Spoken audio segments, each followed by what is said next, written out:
Head by a Century. That's by the Tragically Hip. That's by here it is. Good. All right, here we go.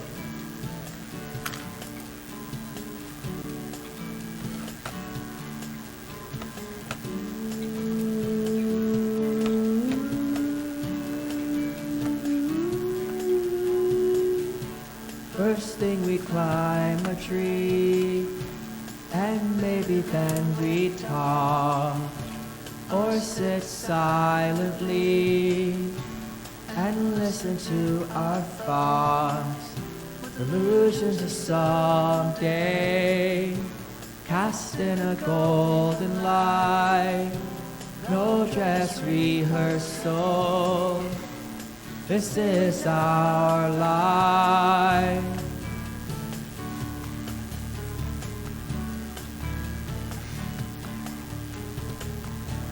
And that's where the hornet stung me,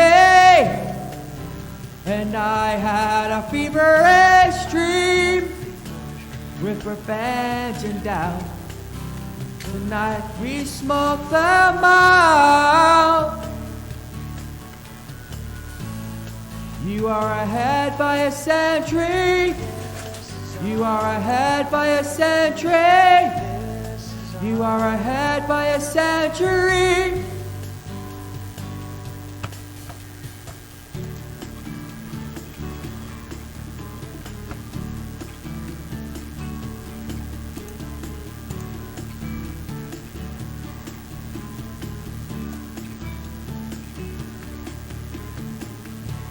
There in the morning shroud, and then the day began. I tilted your cloud, you tilted my hand.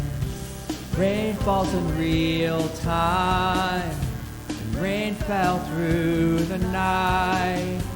No dress rehearsal, this is our life.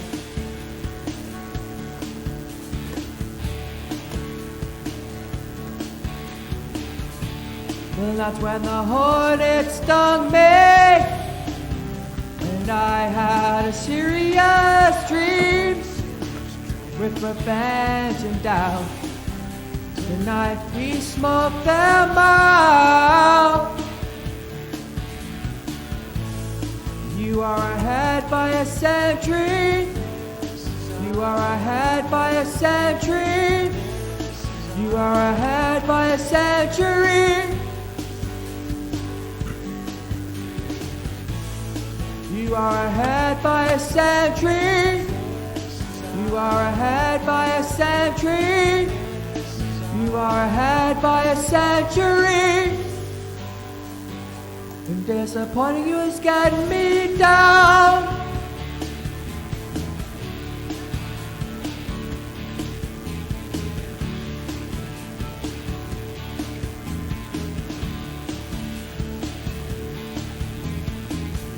Hydrate or drive, absolutely.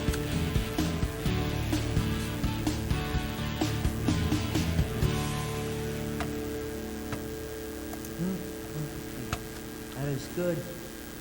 Dihydrogen oxide. That is very, very good. Dihydrogen oxide.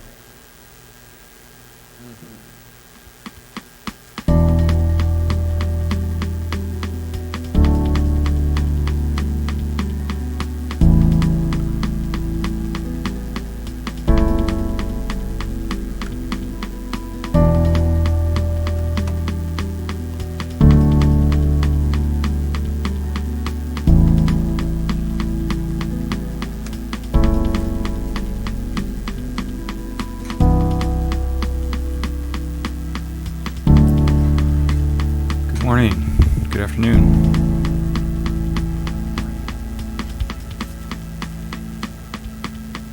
I guess it's morning for most of the U.S. Just now, good afternoon for the eastern U.S. 3 minutes after 12 is what my clock says. Good afternoon, I guess, for Europe. And everybody east of that, I guess. Good evening, right? I don't know.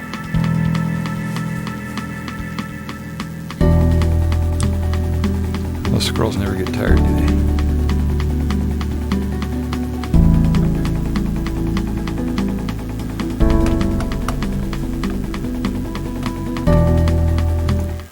All right, here we are. Good morning. This is Double Triple Channel. I'm Ron in New Hampshire, streaming live on Twitch. Let me get just a little bit here. Oh, let me make sure my. Oh yeah, I've got a mic, got video. I think we're set. So, I'm Ron, New Hampshire. Rural New Hampshire, out with a forest surrounded by animals and everything here. It's pretty cool living on a donkey farm in New Hampshire. And I stream mostly science stuff, but sci-fi movies and movie reviews. I've been vegan, so every once in a while I stream something about vegan. A lot of different stuff. IRL, if I can. A lot of different things. Today is a science stream. Or technology, whatever. Maker stream. Do they still use the word maker? Is that something they do still? I know that became the term about a decade ago. Maker spaces and maker this and maker that. You know, it's funny how they come up with different terms for things, and it changes over time and all that. Now, it's kind of fun. So I think I got my stream a little bit set up a little bit better now. I've got my chat right here next to OBS, so I can see what's going on. So maybe I won't miss so many chats.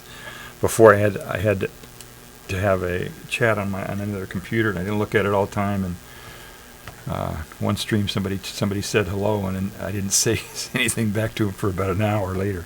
So hopefully, if anybody decides to chat, I'll be able to see it and respond a lot more quickly. I was just trying to look on the science and technology category here on Twitch to see if my stream has come up. So I've been on the air for about 10 minutes now,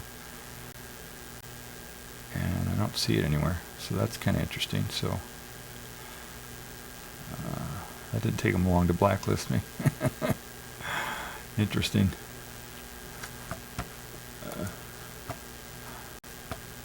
Yep, that happens. So, no, I don't see it on there anywhere. Huh. I'm pretty sure I'm on the science and technology category. Yep, plain science and technology. Oh. So yeah, if you're watching this on the VOD, this is I'm streaming on Twitch. So a lot of the stuff is kind of oriented towards that, and it's unedited. It's just a live stream, so it's not going to be, like a typical YouTube video or something where they've edited it down and stuff. So today, as the title said, I'm going to attempt to build a solar-powered air purifier for $2.33. I don't know if it's going to be. It's going to be just a couple dollars. I did this once before, and I thought I could do it again, and it's kind of a cool thing. I'm missing some parts here, but what I want to do is I've got an old solar panel here that's all cracked and everything. I guess it's a solar panel that's cracked. Can you see those cracks in there? I don't know if you can see that. Can you see those cracks in there? I'm not sure. But it's all banged up and everything. Look at it, I had this hanging in the forest, hanging from trees, making solar power for a remote radio thing that I had set up a long time ago, and it apparently fell or something, and it's all cracked up. So it's basically trash. It's valued, I tested it. I still get voltage out of it, but I'm giving this value 0. It's not worth anything. So for my little calculation for how much it's going to cost me to build this thing, this is 0. And I tried to prepare a little bit here. I've got let me see if this is on. Is that on? No, that's not on. I got a soldering gun, which I hope will work now. Let's plug it in again here and see if it's going to heat up for me. I had a soldering station. This thing here is my it was a soldering station, you know, and it had to dial the temperature, and you know it was cheap, right? But it broke pretty soon. But the thing is just falling apart, the iron and everything. This is a really old soldering iron, and I'm just using this as a stand right now. Maybe at some point I'll rewire it and I'll turn this into a variable temperature one. But I tested this yesterday and it didn't. I tested it with a new solder. Okay, I think it's heating up now.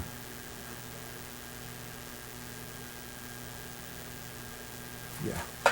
They're using new solder now. You got rid of the lead, right? So, and lead melts real easy. And a new solder takes a little bit higher temperature.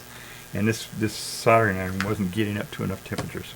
So I found this really old, really old solder, which I'm pretty sure it's lead. So maybe it'll melt better than the other stuff I had. And so we're gonna attempt to build this. So I got the solar panel, and the thing that prompted me to do that. Let me see if I can find that. I found something. Hang on a second here. I was in the thrift store a few months back. I don't know when it was, but and I saw this thing, you know, just on the shelf mixed with a whole bunch of other garbage, you know. And it was $1 for these vacuum cleaner bags. You know, and I looked at it really closely. It says allergen, you know. There we go. Allergen, microfiltration, and it says traps 99.7% of dust, pet dander, and mold. And then when I looked at the details, it was 0.5 or let's see, let me make sure I got that. I think it was 0.5 microns. Oh no, wait, here it is. Inner liner, electrostatic. So it's an electrostatic filter, basically, right? Maybe one day I'll do a stream on how those work, because a lot of people don't understand that. But inner liner with electrostatic action traps 99.7 of dust, blah, blah, blah, blah, down to 5 microns. Okay, and can capture particles as small as 0.1. Okay, so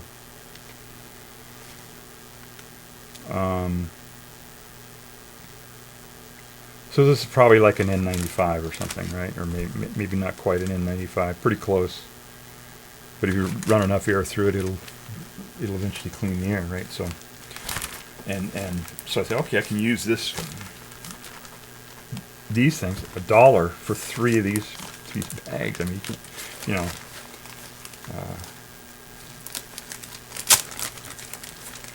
that's a pretty good price for this type of you know, this electrostatic filter material, I thought. So this is this is 33 cents added to my. That's where the 233. This is the 33. So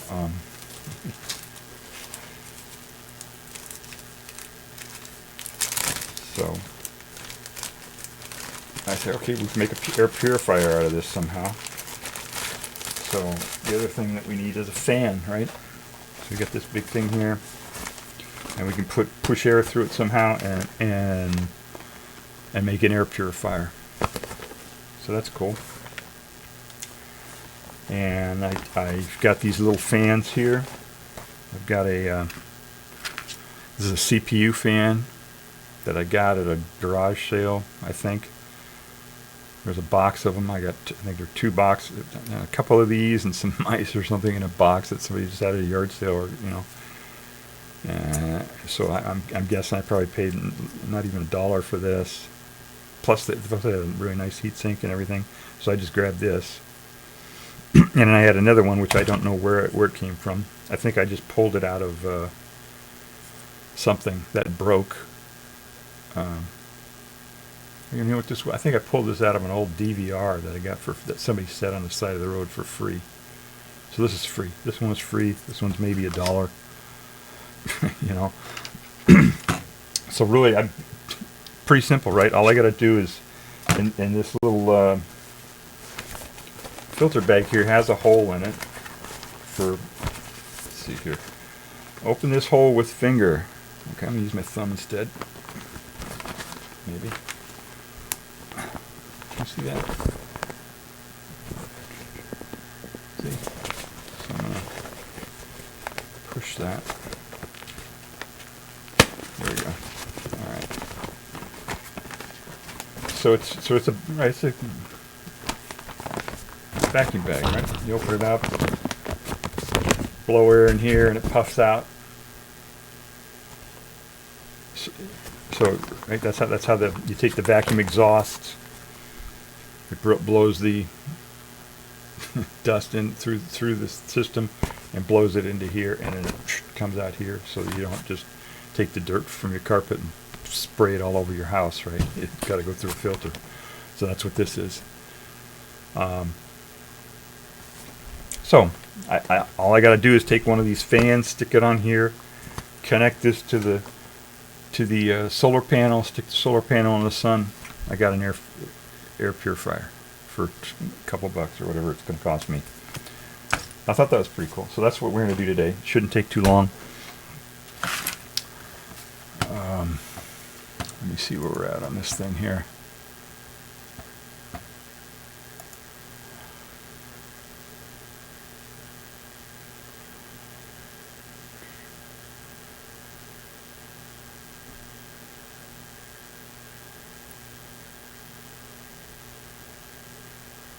No. Huh. Yeah, they're not even putting me on the... Oh, I see. I've got it on recommended for you, so they're not going to recommend my own channel. Maybe that's it. Let me go. Low to high viewers. Oh, there I am. Okay, so they got me on there. Okay, I'm not blacklisted after all. Good. So all we got to do is put a picture of me in a crop top, right? And then and I'll get all kinds of people clicking my stream. All right, so that's what we're going to do. And this guy is my soldering iron just heating up. So what I did is I took these fans. So really I need more than 2 fans, but you know, to do a comparison. But this is good enough, right?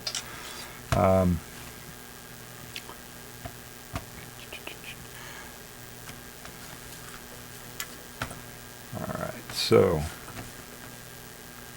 making sure my technical's right here, make sure my mic is still on. Okay, if I speak into the mic, it's on, I guess. I gotta face the mic. I'm still learning. I'm a month into this, and I still, you know. So this one's a CPU fan, and I did some testing with it. I don't think I'll do that on stream here. I'll explain it very quickly what I did. I found a couple wall warts that were close to what the output of the solar panel would be. Solar panel is about 18 volts open, you know, open circuit, test the voltage, and it says it puts out. Let me see how many. You can see. So it says it's. See that?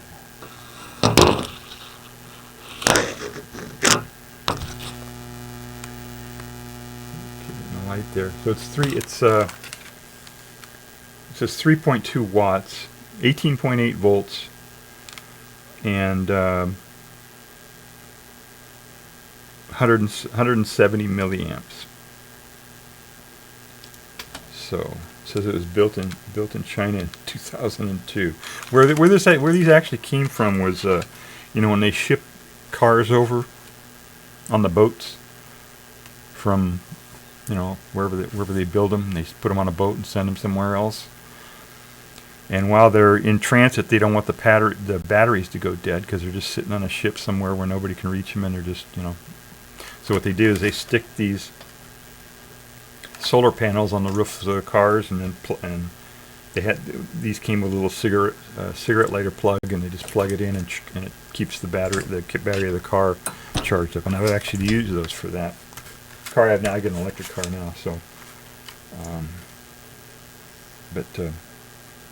So that's what I'm going to use, and it's all cracked up. I don't care what it looks like.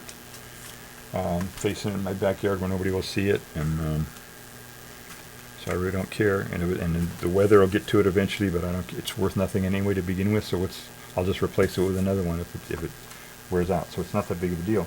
It'll work though. And the fans. The way I tested the fans then, because we've had unreliable sunlight today.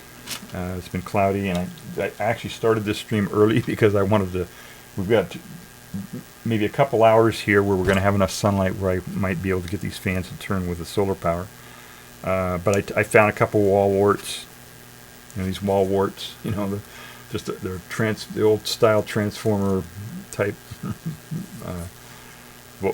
power supply. So I found a couple of those, and this one seemed to be. This one kind of simulated full sun, and this one simulated cloudy or not full sun, And I tested them both, and I hooked up these fans to them, and I put a little, see that thing right there? That's a reflector tape on here, and then spin the fans. And I did that to each of them. Each of them have one. And when I tested them, this one really sounded like it was really spinning and really putting out a lot, right? Just by the sound of it. It sounded like it was really putting. But then I tested the thing. I've got this little tachometer, and I see how fast it spins. I've got an anemometer.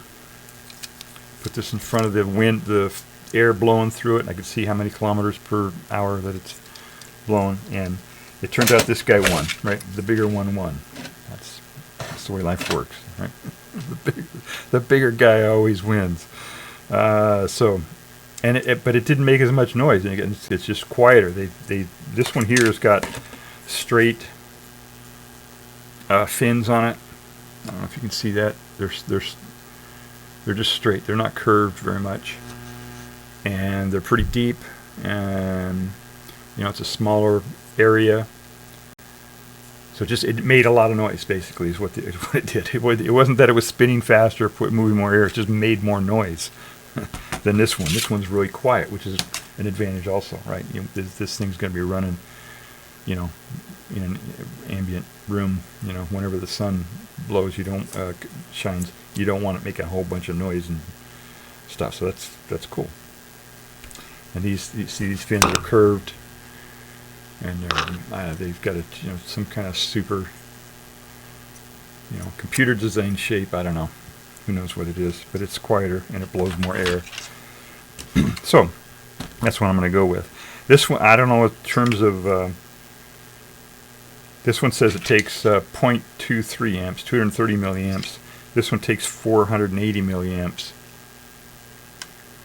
So about twice. This one takes about twice as much current, but it doesn't matter to me. I hooked them up both to the same test conditions, which was this thing, which was underpowered anyway. So I tried the full one too, but I didn't do the whole test on this one because this one it was clear that this one was the winner. So we're not going to use this one. Throw that one out. We'll use this one. And I've got, it should fit right on here pretty good. It looks like it's a little bit larger than the hole here. See, here's the hole that I got to put it in.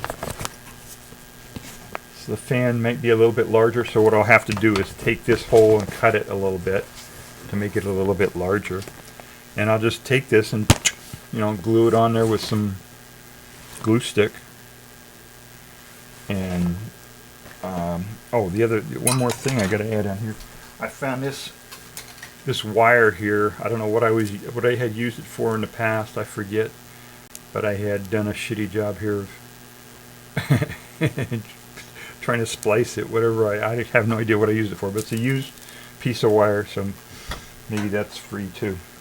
So, or maybe 50 cents for this and 50 cents for for the solar panel. So I don't know. But this is really long, so I can run this all the way out into the back deck, stick the solar panel out there, and I can we can watch the fan turn, hopefully, if the sun cooperates. So I guess the first step would be to solder everything up, right? Because I don't want to be trying to solder with all this paper stuff, right? That's not good. It seems like it's better to do it with this first. I was thinking to try to keep this intact in case I want to tear it apart one day and actually use this for a CPU fan or something else where I need this connector. And I was thinking I could use, I don't have an actual, connector that would fit in there. I got this wire that would go in there, like that, and make contact. And I thought about that, and I thought, nah, that's going to be, that wouldn't be as reliable and stuff. So what I'll do is I'll just clip it, around here somewhere or something. Just clip this off, and I'll tape this to here. So if I ever do need to use this for something else and I need that connector, it'll be right there. And when I tear it apart, I can just solder it back together again. So we'll do that. I don't think that'll ever happen, but that's what I'm going to do anyway.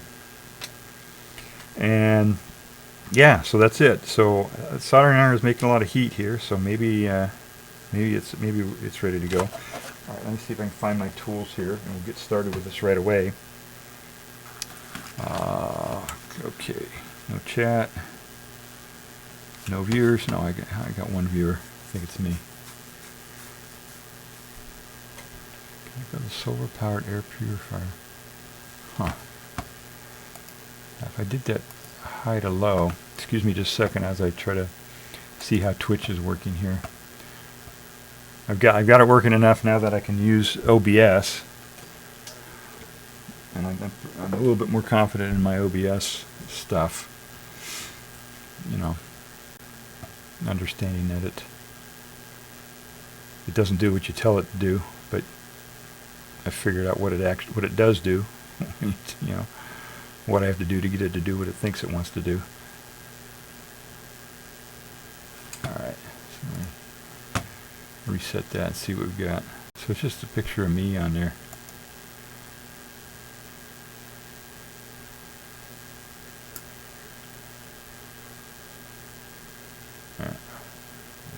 Yeah.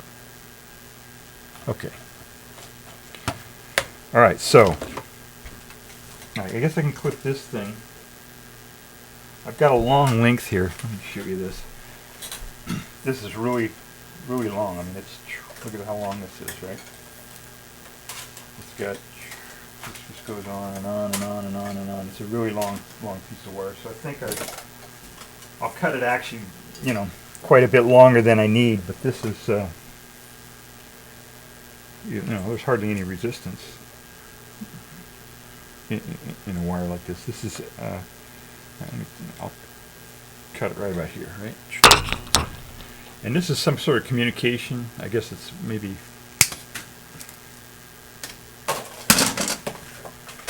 it's got 6 conductors in there. See that? It's got 6 conductors.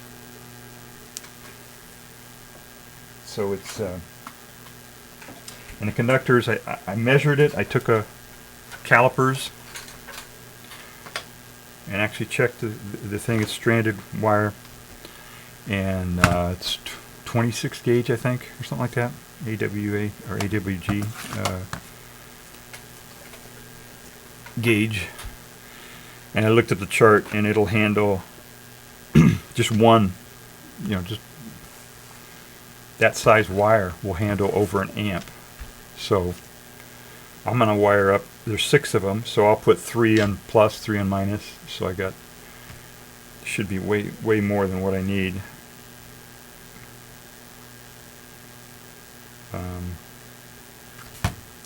If I can cut that. Let me put on some of the glasses here.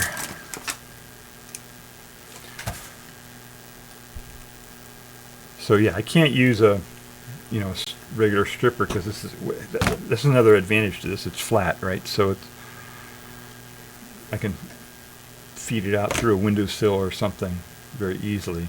Very easy to run it through stuff, whereas a round one doesn't do that as well. So that's another advantage. I rent here, so I can't be drilling a bunch of holes all over the place, you know, through the walls to get outside. So I just run stuff through the windowsill when I gotta do that or whatever.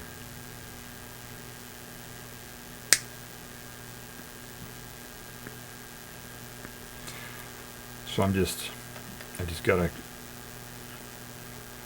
I'm clipping this here. I'm just clipping away this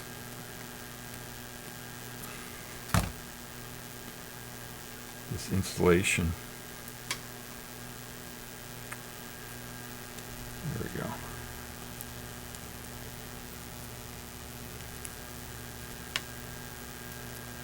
I think that should be long enough. Yeah. Maybe I can go a little bit longer here. So at some point I'll put some heat shrink tubing or something around it.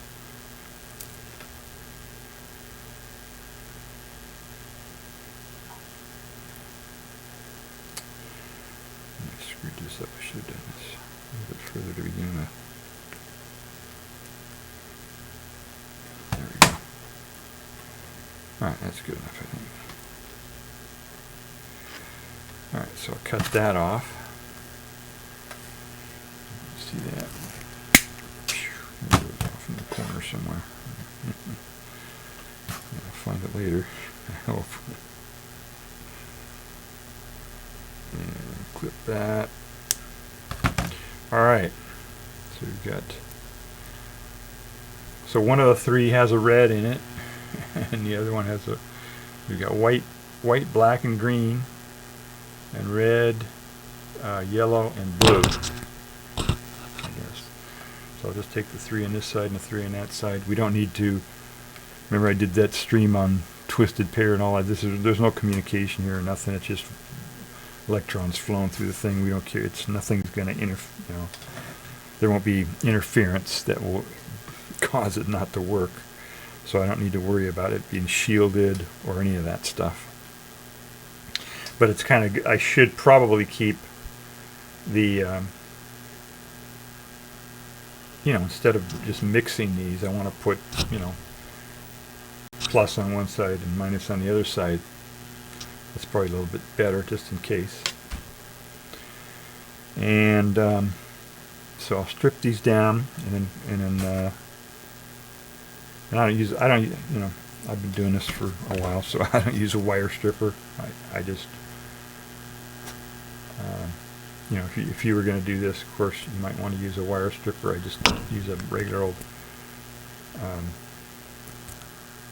wire clipper, and I just am real careful about it. And I do it that way. See? Can you see that? Maybe I should point this down. I don't know. Oops, did I clip? No, I didn't clip anything. Alright, that one I didn't do good enough. There we go. So got that one. Is that long enough? That should be long enough. And then clip these. This actually does a better job than the wire stripper I have doing it this way, because I can feel it. I can, you know, get exactly the right amount in there. My wire clipper sometimes will actually get one of the strands there. So I actually do a better job with just using a wire cutter, you know. So there we go, plus and minus. I'll just remember the black one has plus and the other one has minus. Let me do the other end right now before I forget. So I know which. I think I already stripped this side down. Jeez, it's a long thing here. Alright, no, okay, so we got red. Right, so I remember. So we got red, white, black, and green, and red, yellow, and blue. Right, same deal. Do that a little bit longer here. Maybe I'll do this one, connect this one to the solar panel.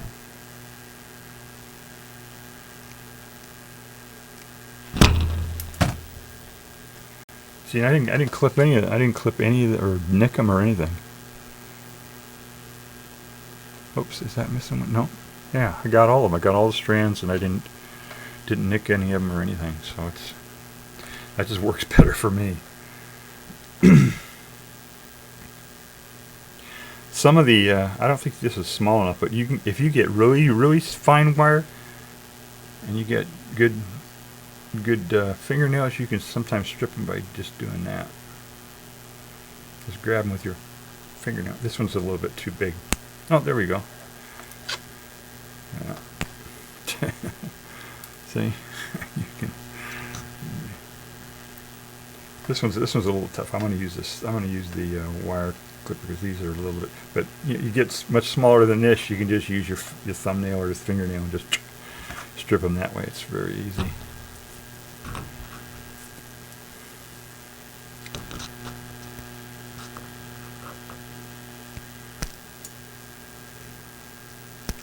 Okay. Sorry about that. I keep bumping the mic there. Check, make sure we're still on here. Yep. Okay. All right, everything checks out. So what I'm going to do. All right, we'll do the solar power side of it first. Or wait, maybe I should hook that up. Yeah, it doesn't matter because I don't have this in the sun. It's not going to be generating any power anyway. Yeah, I've got all kind. I don't. Who knows what I had this connected up to? I think I had these daisy chained or something. I had a whole bunch of them daisy chained, and that's why I've got this extra stuff on here. So let me just clip that off right now. Let's see. All that extra stuff goes somewhere where I'll maybe use it for something else at some point. Now I'm not sure if I should just keep this. This is supposed to be, you know, there's supposed to be some piece right here that got broken off, and this is supposed to be real nice like that, right? You know, I guess you know what I could do. That would be a little bit nicer. Let me see. These are pretty. Yeah, now look at this is almost flat too because it's got two conductors side by side. Yeah, so it's kind of a flat. See that? It's not completely round either. So these might actually join up pretty good. So what I'm going to do is I'm going to keep that in there, and maybe I'll take a glue gun. See that? And I'll glue that in there and fill that in with glue gun stuff.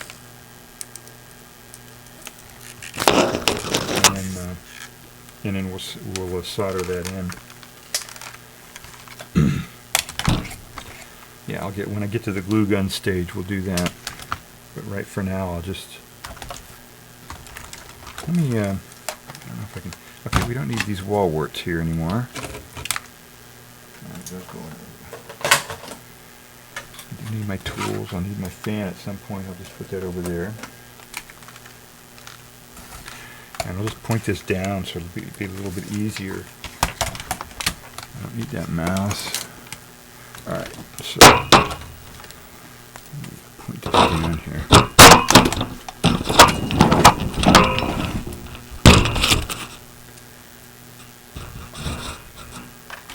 Alright, you see that? Yeah, that's a lot better, I think. I'm not sure how clear that is. That's in focus, I think, isn't it?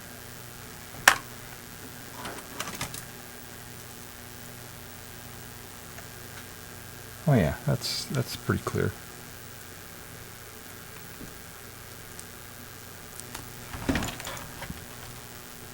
All right. So we will clip. I'll do the same deal with this, right? I'll clip this in here.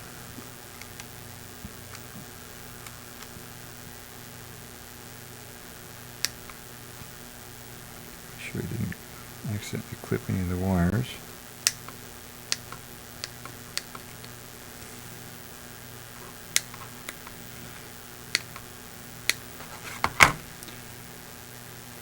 Now you have to make the kind of a thing with when you're soldering. I'm going to use heat shrink, and you have to keep these. So when I solder these together like this, I want to have heat shrink on there. And the problem is if you make these too short, these leads, you have to put the heat shrink tubing on one side or the other first, and then solder it. And the problem is if this is too short, the heat from the soldering iron, and will heat up the wire, or just heat up the heat shrink tubing, and it'll shrink. So you need to make them a little bit longer. Is that? You see that? See these leads here? So I'm gonna solder this one to this one. I'm gonna solder that one to that one. But before I solder them, I got to put a piece of heat shrink tubing, probably over this one because it's a little bit thicker. It'll absorb, won't heat up as quickly. And then after I solder them, then I slide it back over and then shrink the heat shrink tubing over the joint. But the problem is if this is too short, then I won't be able. Then the heat shrink tubing will be too close to where I'm soldering, and it will shrink. So I've got to make these a little bit longer, so that won't happen. I can actually. Is that strong enough to do that? Yeah, that's strong enough to do that. Okay. All right. So that's long enough, I think. All right. So.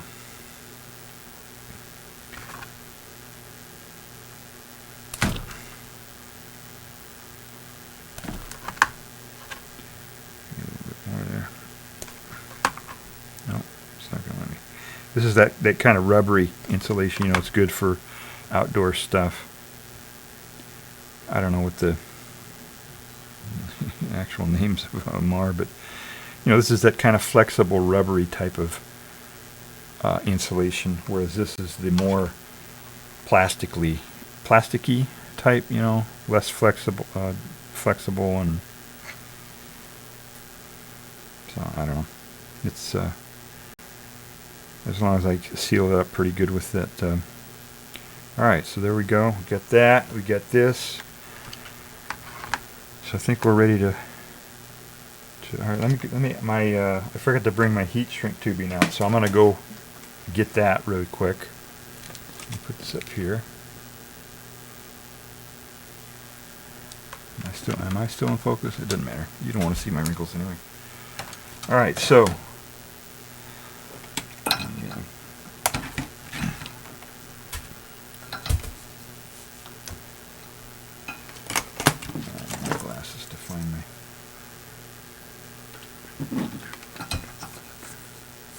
oh, we got 3 viewers. Cool. All right, so that's good. I'm trying to get affiliate, so I appreciate you guys watching my stream. To get affiliate, you have to average at least 3 viewers for 30 days or something like that. So if the more time I can put in with 3 or more viewers, the better. So I'm going to be right back, that kind of thing. It'll take me about 15 seconds to find my stuff here.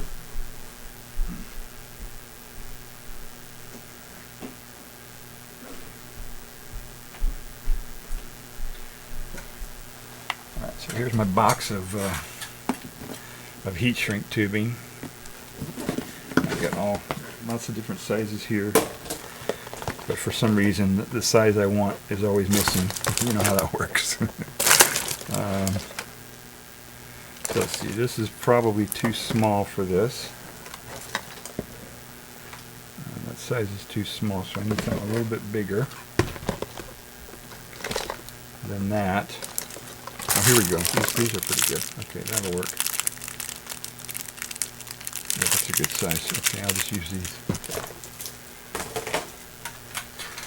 Alright, so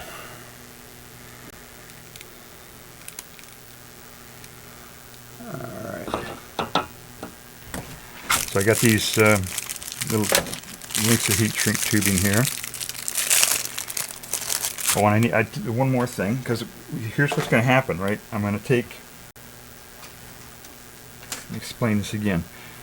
So what I have to do is I have to solder this one to this one, right? I'll solder that one to that one. I'll solder this one to this one. And but before I do that, I got to put heat shrink tubing over each of these. See? And then I solder them, and then I slide the heat shrink tubing back, because once you get them soldered, you can't, right? It's a topological problem, right? You can't put this tube over it anymore once it's soldered. You got to do it before you solder it. So I put them on there, solder it, slide those back over to cover up where the joint is, heat it up and shrink the heat shrink tubing on it so it seals really good. But then you got another problem, right? You've got these two things here. You want to put a heat shrink over the entire thing, right? See? You want to have a nice big one over this, or maybe a couple layers of heat shrink tubing because it's going to be outside. So before you even put these little ones on there, you got to put a big one over the whole thing. You following what I'm saying there? You got to put. So like, let me find a. I don't have gray. Maybe yellow would work. Let's see if this is a good. And the way you figure this out, what size to use. There's probably a chart somewhere, and there's probably a whole bunch of BS on how to do it. But so this is. You put it over the thing that the cable that you're trying to cover up, and then pinch it down. And if it's more than halfway, then that's too big. See, because the heat shrink tubing is going to shrink about 50%. So this piece is too big. That's the same size as that one. So let's see if I can find one in here. That'll work. Oh, that looks like a good size. Is that long enough? So I got one here that looks like it's a better size, but it's not long enough. See that? It's not gonna reach. Like I probably use that as an inner one. So let me put that on there. That might work anyway. Let me find one a little bit longer. Here we go. No, that's not. Kind of big enough. Okay, there we go. I think that's. Did I check this one? No, this is. I think that's still too big.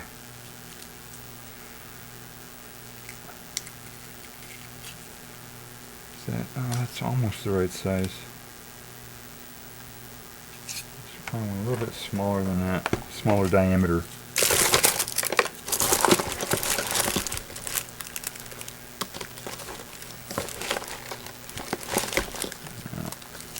I'm going to find that or not. Oh wait, here we go. That's too small, I think. I should probably organize those. I'm sure I had them organized at some point. Alright. So.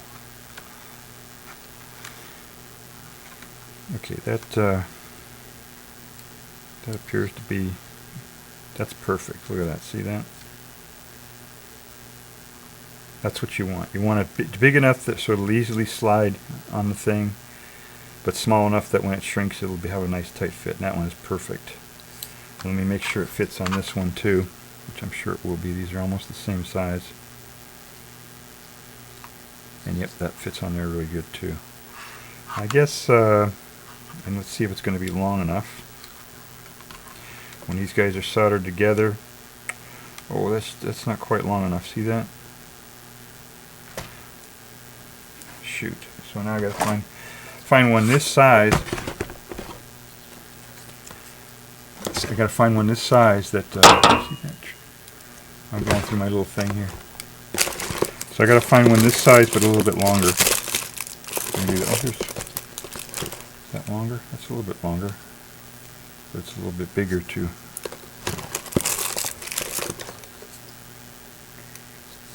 Yeah, I think these were pre-cut to that length at the factory. So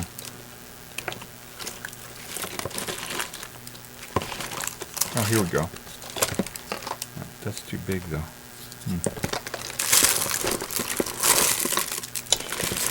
Oh, this is compelling content, isn't it? Me searching through.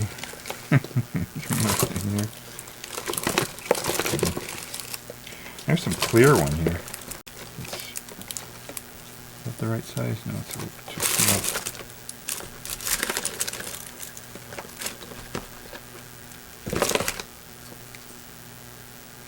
Another thing I could do if I can't find it, is I can just put two over the top of each other, which is not really a good way to do it. But if I can't find what I'm looking for,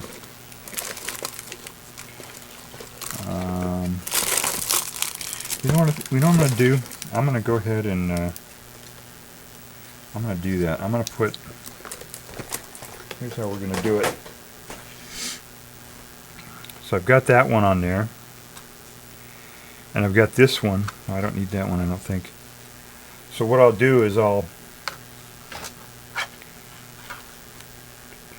put two of them on there. So it'll be like this, right? I got two of them here that'll end up shrinking over the top of each other, because I can't find one that's the right diameter and long enough for what I need. So, but that if I do that, if I put these two over top of each other on once they're on the cable, they'll be long enough, see? And it's not really a good way to do that, especially for stuff that's outside. But if I put, you know, another one on top of that, or maybe this one on top of those, that'll be enough. So let me do that. That's how we'll do that. So we got that. I'll put one on this side. And we'll put a big one over the top of those, which might fit. Maybe this red one too. I can always cut them off if I don't use them, right? So I'll just put these on there.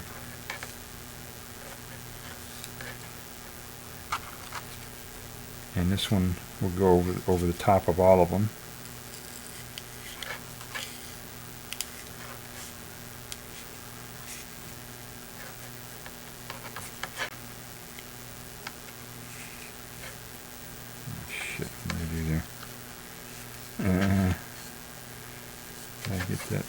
There we go. All right, and I got these for the ones that are going to cover up the. And look at these are even color coded here for me. So that should work pretty good. All right, I think we got a plan here. All right, and I said I was going to put them on this side, and I only need about maybe not even half the length of this, but I'll cut them in half.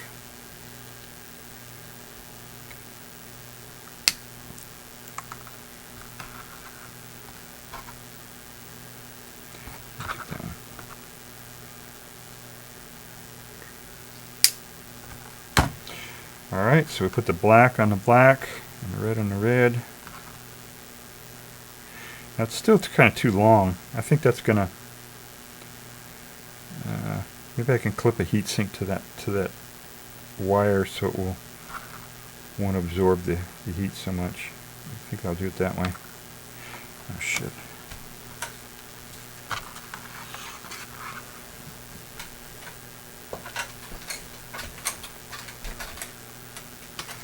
All right. So we get black on there.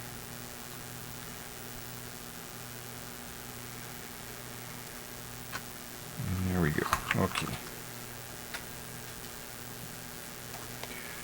Soldering iron is about as hot as it's going to get. Now some people say you should tin the put solder on the wires before you twist them together, but I think you can make better contact if you just, because what you're really doing when you're soldering wires, the solder is not supposed to carry any of the current. The wire is supposed to touch each other directly, and then the solder just kind of holds them together. That's how you're supposed to do it. All right, I'm going to run and see if I can find a little something that'll act as a heat sink while I solder that, so that tubing won't shrink while I solder it. So another 15-second, be right back here. Let me put this up. All right. I'll be right back in about 15-20 seconds if I can find it.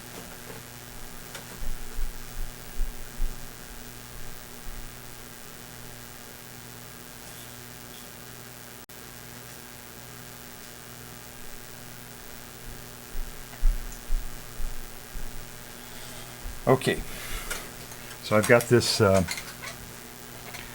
this little it's designed to be a heat sink, is what it is. It's designed to be a heat sink when you're mostly for when you're soldering components that can be damaged by heat. You know, little chips and things like that, you know, or whatever. Transistors sometimes can be damaged by heat, so you clip these to the lead before you solder them. But what I'm using this for is I'm going to, you know, how long is this? This is pretty long.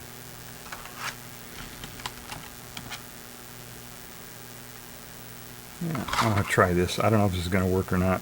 So, live learn. We'll see. Alright, so I'm going to pull that as far back as I can get it.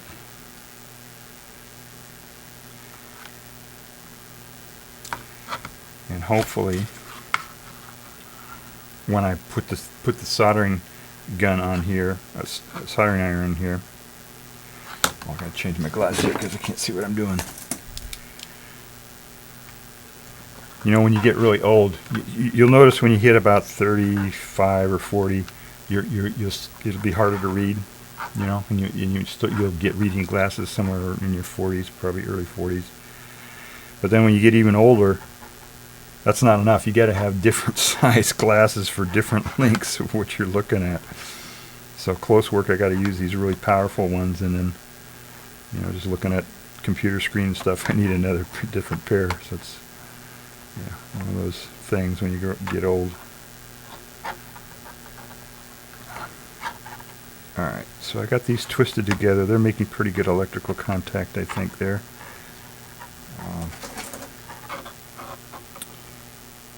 Yeah, that's not the best, but that's okay. Let's see here. Alright, that's pretty good, I guess. Alright, so let me, I forgot to put my camera down here. There we go. Alright, so I'm going to solder that. Alright, so double check. This is one of those, you know how you measure twice, cut once, right? This is what we're doing here. I'm double checking. I've got, so I'm going to solder here. Then I'm going to slide that heat shrink tubing over that connection, heat it up and close it. And I'll do the same thing with this one. Then I'll slide these guys over the whole mess. And hopefully there'll be a nice sealed joint, you know, sealed condition there where the weather won't mess it up too bad. All right, now hopefully this soldering iron is. I had to take this soldering iron. You know, my other one was, I said, it was broken. This is a real old one that I dug up, and it had a totally raunched out tip on it. So I had to take. I took the tip on the one that broke was still good, because the design of the station itself was so screwed up that the tip outlasted the station. But it was the wrong size, so I had to get a hacksaw and chop it down and wrap aluminum foil around it so it would get a good. Anyway, that's my backstory on the soldering iron. Anyway, so let's see here. What I do sometimes is I put a little bit of solder on the tip. All right, we're not even. There we go. It's not going to let me do that. So that's. Sometimes, yeah, if you put a little bit of solder, you're not supposed to do that. You're supposed to just heat up the joint. But sometimes if you have solder on the tip, it'll help conduct, the solder itself will help conduct heat to the joint. But yeah, see this? Oh, there it goes. Okay. All right, this is working. All right, so it's a little slow, but okay. Now, I probably left that on there too long. But hopefully this, oh, look at that. See, that worked. So what happened was this, let me get a pen or something to point with so I can explain what's going on here. So what happened was, so I heated that up. Can you see that? Yeah, you can kind of see that. I heated it up. Now if I didn't have this thing on here, this heat sink on here, the heat would have flown right. Jeez, what is going on here? There we go. The heat would have just conducted through this wire all the way over here, and this heat shrink tubing would have shrunk down, and I wouldn't have been able to slide it back over here. You see, you get that? So that's why I put that on there. There's nothing, there's no components in here that are going to be damaged by the heat or anything like that. But this heat shrink tubing, if I didn't have this, if I just did it like this and soldered this, you can see it shrunk a little bit there, but not enough that I won't be able to slide it on there. But if I didn't have this heat sink clip to there, the heat would have gone through this wire into there, and the heat would have shrunk that heat shrink tubing in there, and then I would be stuck. I wouldn't be able to slide it over here like I'm doing right now. See? So that's why I did that. That's why I put this thing on there.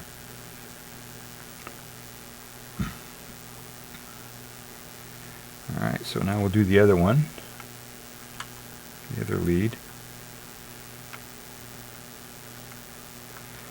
And we'll switch our glasses again.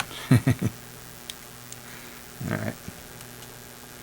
I think that's in focus, kind of, isn't it? I think you can see what I'm doing there.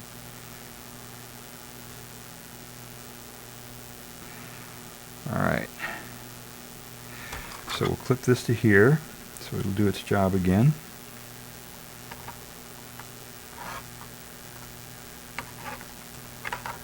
Yeah, that doesn't need to be. All right. Okay, I think I got it there.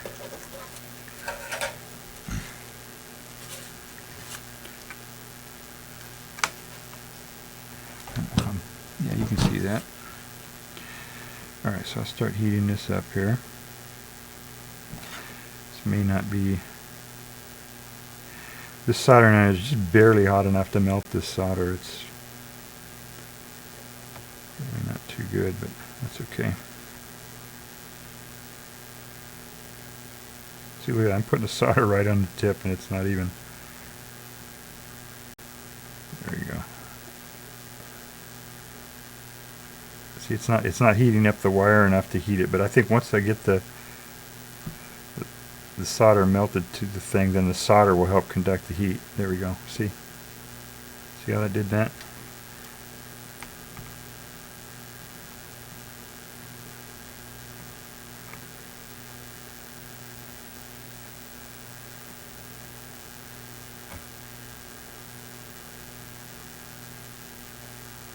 Yeah, this is just underpowered just a little bit. It's not enough that I can do it, but it just be a little bit. I'll have to be a little more patient here. Right. Oops.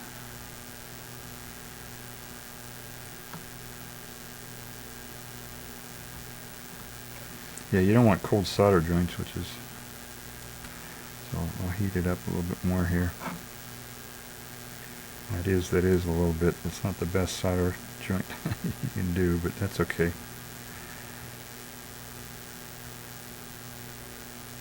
As I said, the main thing is that you want to connect the wires. You want the electricity to conduct through the wires, not the solder. So, there's a little bit more on there, though.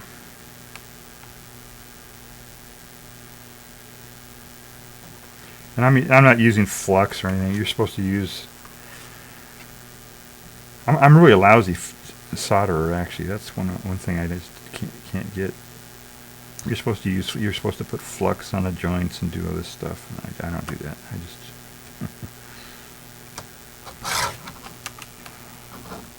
Oh, man.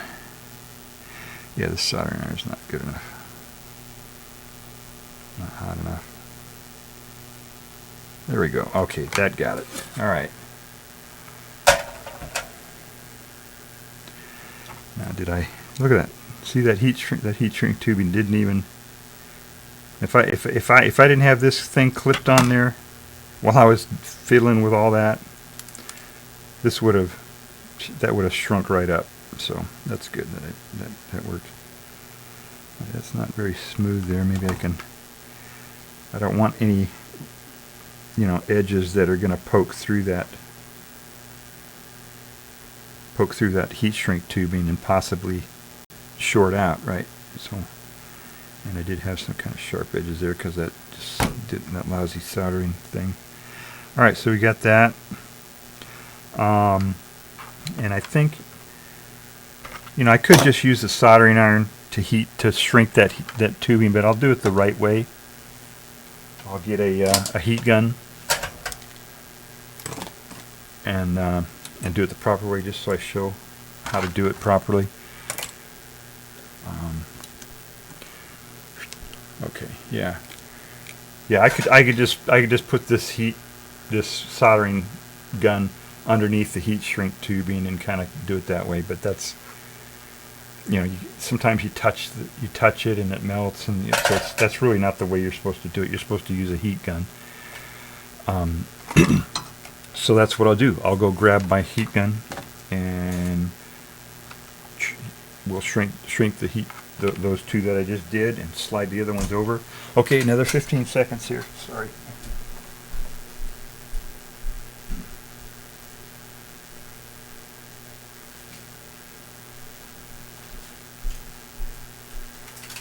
I don't know if I have anything to plug this into.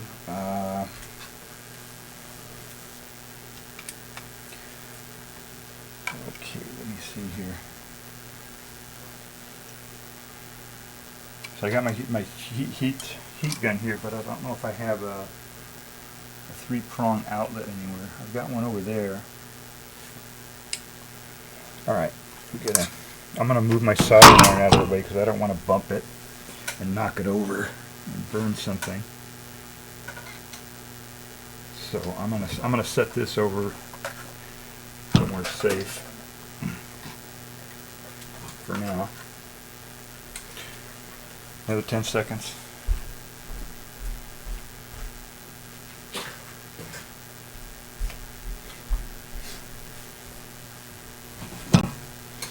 Okay, so I stuck that on my I stuck my soldering iron on the stove, which is I think about the safest place in the house. You can put something that's hot, right? Is on the stove, because that's what it's designed for. All right, let me plug this in over here.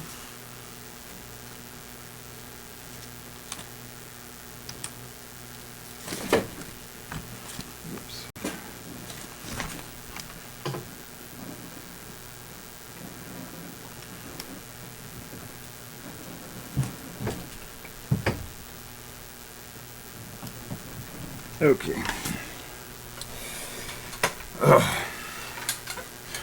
Okay, so my soldering iron was kind of in the way here, and I didn't want to have these cables, just hook the soldering iron and knock it over. So I stuck the soldering iron on the stove. And so I got this guy here.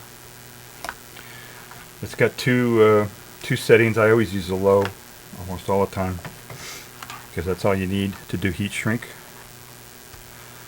And so we'll do this so that you guys can see this. Turn this down here. There we go. So I don't want to hit this one. I don't want this to shrink, right? I just want to shrink these two right now. So that's what I'll do. It's going to make some noise. So if you're, headphones or whatever, you might want to turn it down, because this is going to make a lot of noise. Okay, just for a second.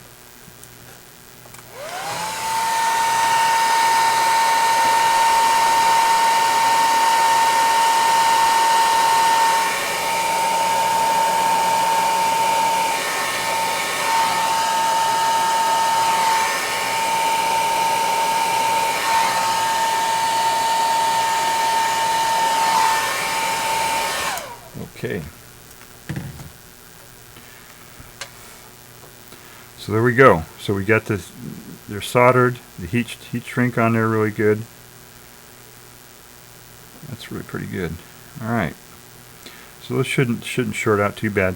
You know, another technique that you can do, I don't do it all the time, but sometimes I do, is when you're joining two wires like that, is to clip one down here, clip this one longer and clip this one shorter, and then this one longer, so that the solder joints are not next to each other. You know what I mean? So like you got one joint here, and then maybe the red wire would be over here. I didn't do that this time. Sometimes I do that just as extra protection, you know, so that the two things are not right next to each other like that. But I've got plenty of room here to work with and stuff, so it's not that big of a deal. Alright, so we'll put this on there. And so what I'm going to do is I'm going to shrink this one right here. How much room do I have here? Let me put a little bit. So I'll shrink this one right about there. Then I'll slide this one over that one and shrink it, and then I'll slide another one over that. One or two. We'll see. Alright, gonna make noise again. This guy's gonna blow. Ready? Turn down your headphones.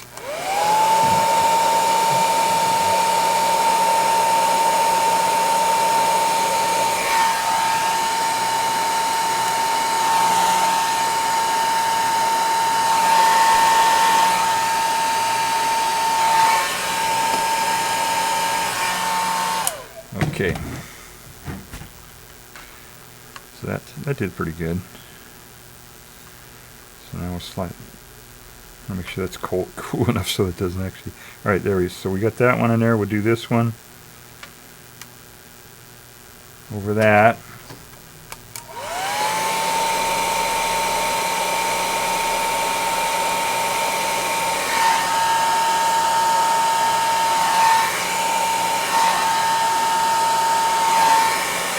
You want when you're doing heat shrink, you don't want to just blow from one direction because it'll shrink asymmetrically. You want to make sure that it gets evenly heated all around, so that it shrinks. You know, all of it shrinks. Whatever. All right. So now I'll put this one on top of that. So it'll be even more. I don't know. Maybe I should put that there. I'm not sure. I guess that's good enough there. Huh? So I've got one more that I'm going to slide over all of them.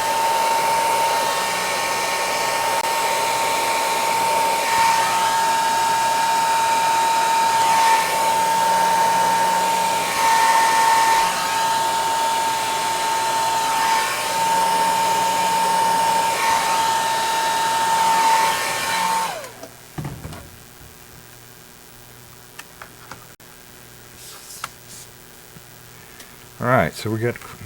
That should be pretty good. Another thing is you should test it, right? But I'm pretty sure it worked. I don't think I needed. This is a lot of work to put into this old solar panel that's broken, but that's okay.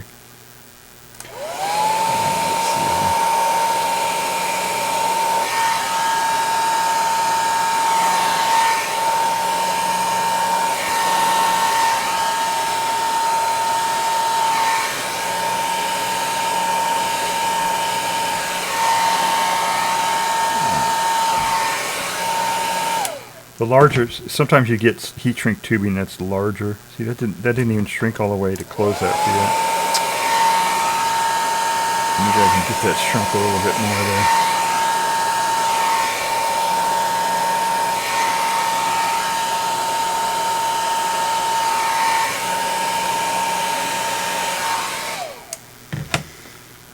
there. Yeah, see, it's not, that wasn't exactly the best size for that, but it's, you know, I've got it double there, so what do I got, 3 layers or something, so that should be okay.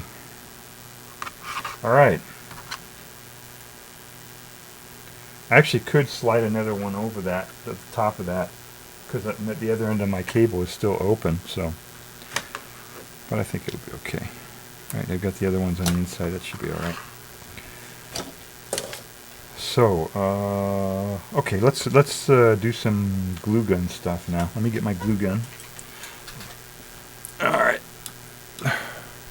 So, here's where we're at. For those of you who just joined, or anybody who's watching the VOD and isn't caught up or whatever, I'm making a solar-powered air purifier. I've got this old solar panel that's all cracked up and everything, and would have been trash, but I'm salvaging it to use for this. I soldered it to a long piece of wire. The other end of the wire is going to be attached to this fan here, so that when the sun shines, the fan will turn. The fan is going to be stuck. I'm going to glue the fan to this vacuum cleaner bag, and that will blow air into the vacuum cleaner bag, and the air will come out filtered out of the vacuum cleaner bag. So it'll be an air purifier. Whenever the sun is shining, it'll run the air purifier. That's what we're doing overall. That's the goal thing. So let me get my glue gun, because I'm gonna. So at this point, I'm gonna need to cut this open a little bit more for this fan, and glue this to the thing. And then I'm also going to use it to repair this solar panel a little bit better. So, all right, another 15 seconds here. I'll be back with the glue gun.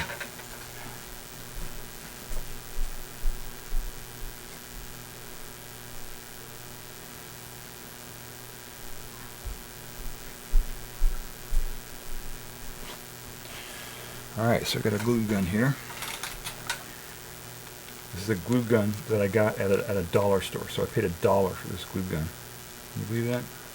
$1. Yeah, I can believe it. It looks like it's worth $1, actually.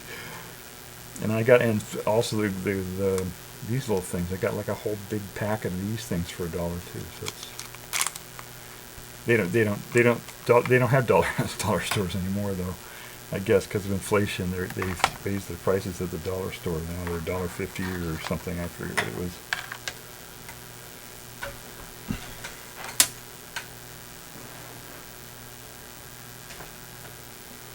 All right, so I'm going to plug this in. This extension cord. Hopefully it will. This extension cord is not working too well. But hopefully that'll work.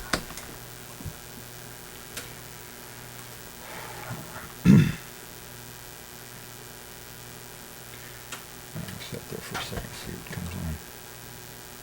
I don't feel anything. And the other end of this thing, this wire then, has got to be wired up to this, to that fan. I guess I can do that now while I'm waiting for those to heat up.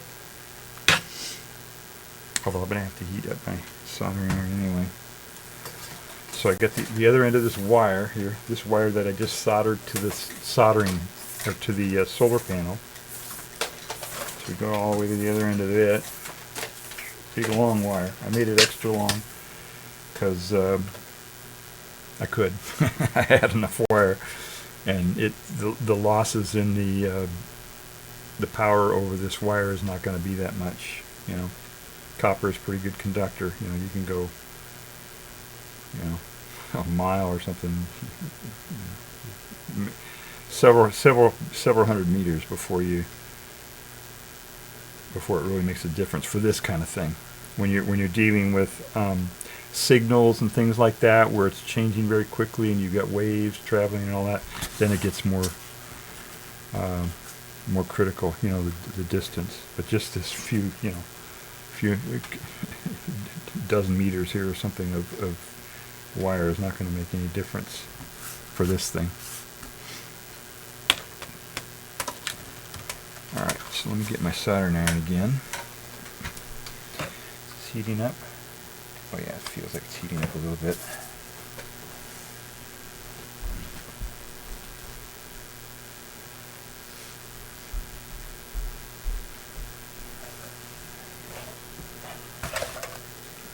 Now I think we're all done with it. No, we're not done with this.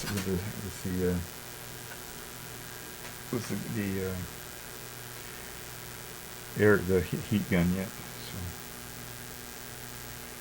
I don't think that.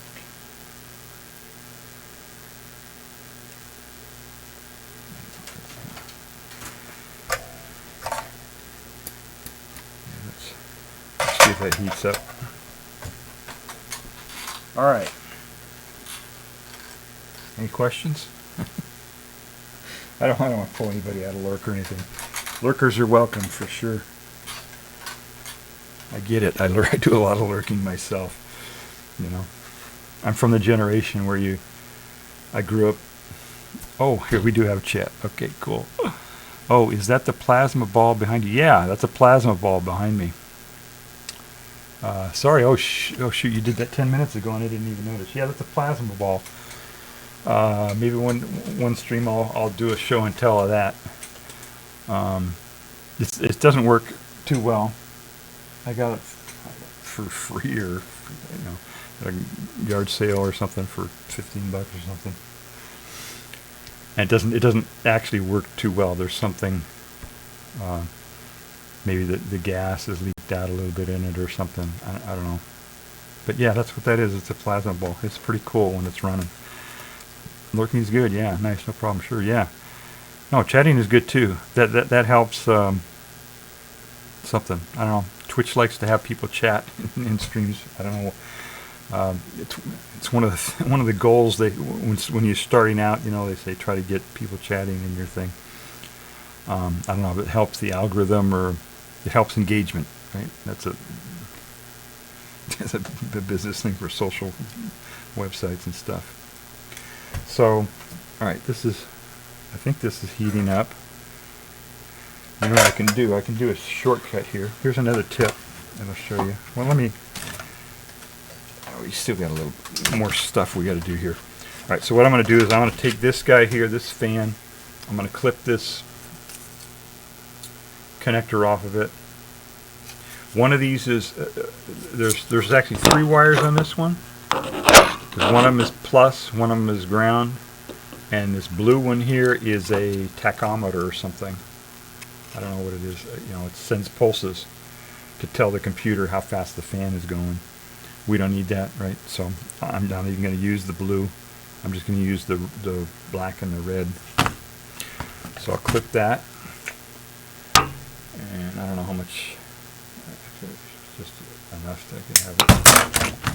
And then when I'm all done, maybe I'll glue this in here or tape it or something so that I'll have it, or wrap it around here or something, in case I ever want to tear this project down again at some point in the future and actually use this as a fan in a computer. I could solder these back on again. So I'll remember to do that at some point. So the blue we're not going to use. The red, I will trim that. I'm not using a wire stripper. You should use a wire stripper unless you're really familiar with this kind of stuff. I just use this because it actually works better for me because I can feel it better. Sometimes when I use a wire stripper, it'll clip one of the strands of the wire, But when I do it this way, I'm actually do a little bit better job for some reason because I can just feel it, Do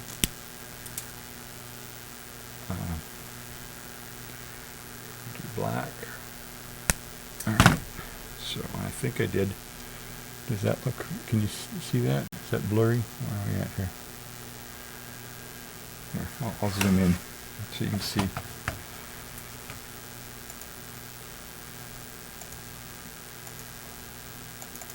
Alright, let's take a second here and I'll zoom, try to focus in really close here.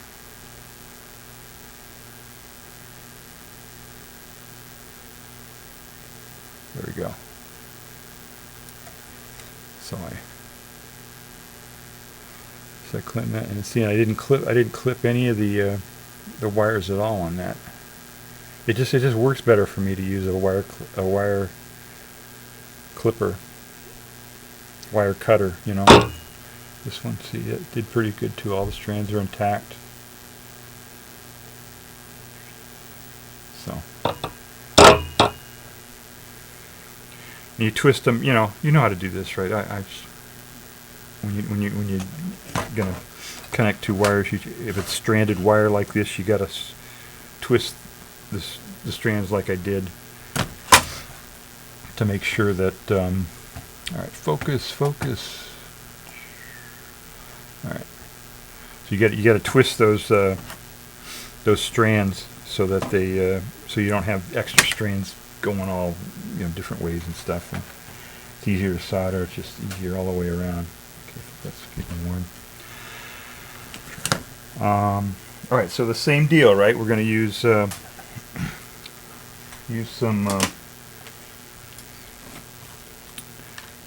heat shrink tubing, which I guess I threw back in here. Here we go. Same deal, heat shrink tubing. Now this one I think I can use actually a smaller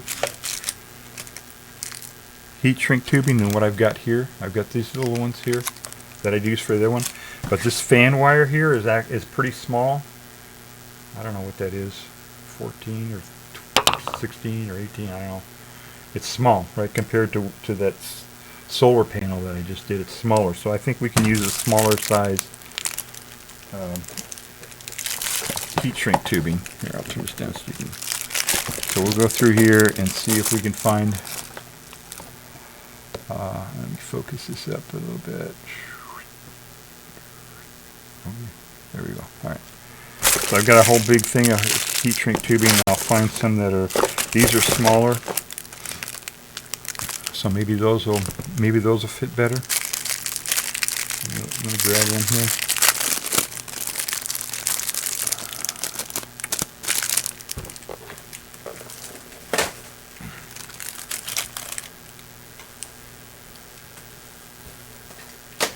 All right, so let's see if that will actually go over that. All right, it does fit over those. And it fits over this one for sure, I'm sure.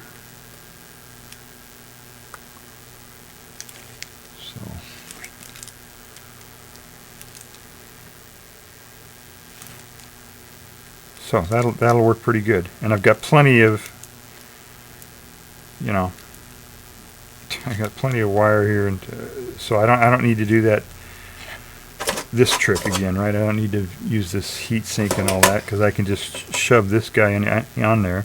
I don't need to clip this or anything. I can just shove this on here and push it all the way down here. See? So it's far enough away that no matter how much heat I put here, it's not going to cause this to shrink down here. So that'll work out really good. We'll do that on this one. I think that's all I need there. Do the same thing on this one. Just push that on there. All right. So I think we're ready to solder here. Oh no, I got to put one more over sleeve, right? For the whole thing, right? To put over.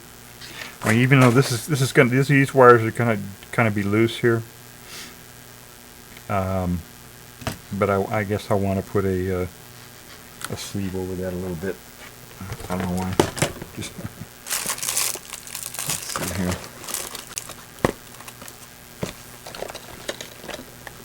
This one looks like a good size. Yeah, this is a good size, I think. See, I'm trying to figure this out. That should slide. It'll be pretty tight, but I think it'll slide over it. I don't really care about the color. You know, this isn't color coded. The outer one is not a color code, so, and I don't need that much here, so I think that'll work. Yeah, that's a really good tight fit. Look at that.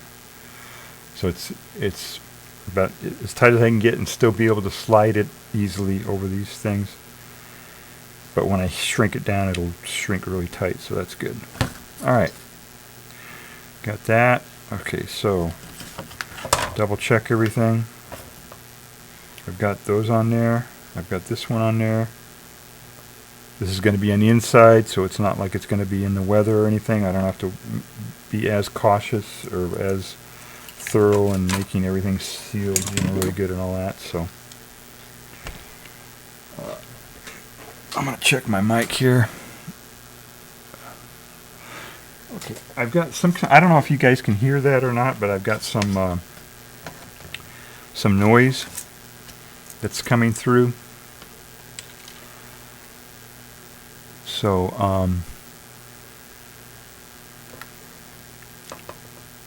it's one of these things. One of these, the soldering iron or something here that I've got going that's causing a little bit of audio noise on my at least when I listen to it. Maybe it's just my speaker. Hopefully it's being streamed out okay. All right. So twist that on there really good.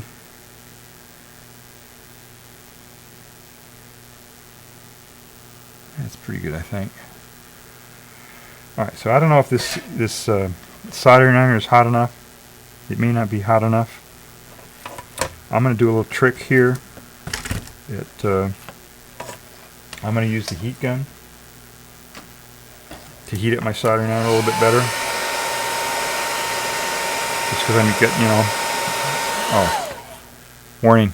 I'm going to turn on the. I'm going to turn on. It's going to make a bunch of noise. Oh, there's a little buzz. Yeah.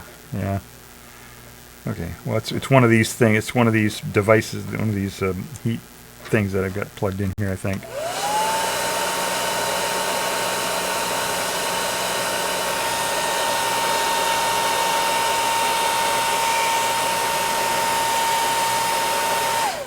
All right. So I gave my soldering iron a little bit of help there. Hopefully it'll solder better this time. Now I get a little bit of stray strand there. I know. Alright.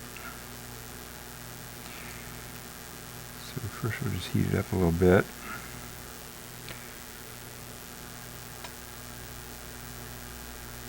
Alright, yeah, it's working a little bit better. It actually is not. I want to wrap that around there a little bit better.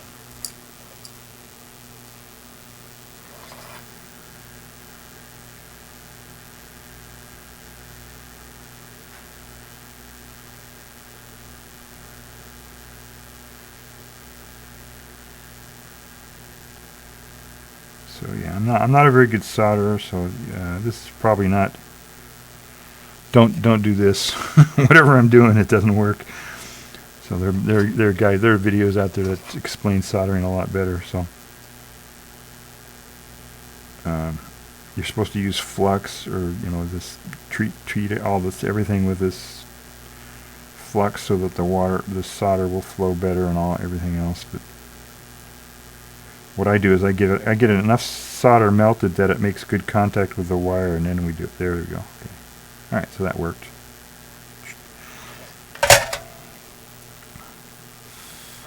I also don't have a cleaner for my tip set up here.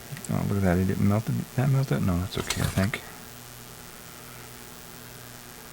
Yeah, I think it's okay. But I want to make sure there are no rough edges here that will poke through the heat shrink tubing once I get it. You can feel it there a little bit. I guess that's okay. Close enough. So that.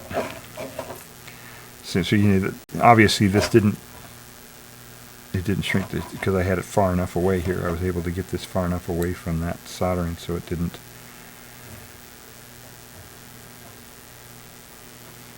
All right, so we got that, and now we'll do this one.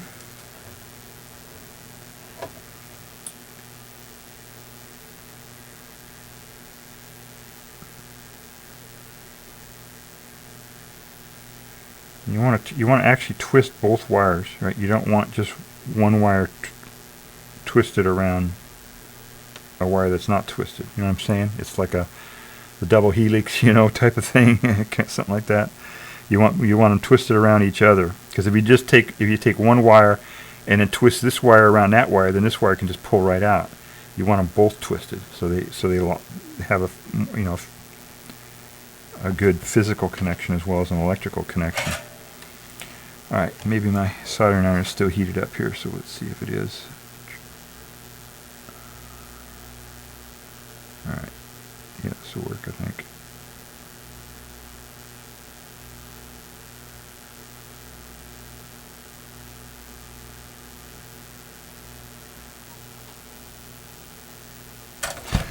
Okay. That's pretty good. Sure, no rough edges there. Still kind of hot. There we go. Okay, it's cool now.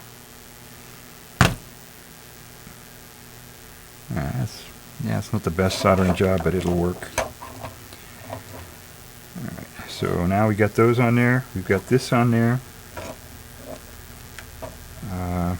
We don't really care what it looks like, so I'll use my... I'm going to turn on the heat gun again, guys. heat gun coming, so turn down your headphones.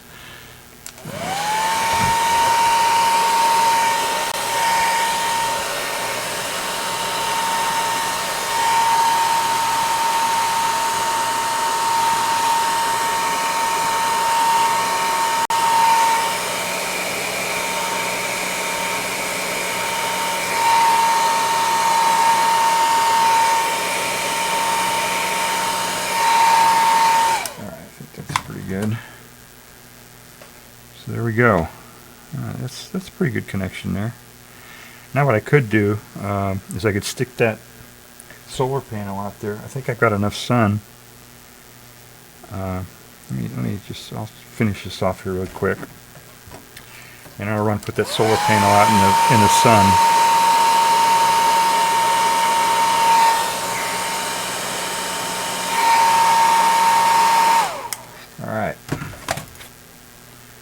So, alright, I'll leave this sitting right here, and I'll go stick this solar panel. I'm gonna get up and I'll leave the camera pointed down here. I'm gonna go take this solar panel now. So I've got the whole thing complete, right? I've got the solar panel wired to this wire. The other end of the wire is hooked up to this fan here. So I'll point this down at the fan right now. You can see that.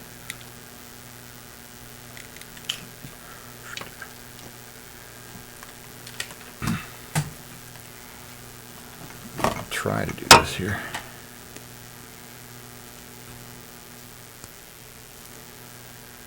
There we go. I think you can see that now, right?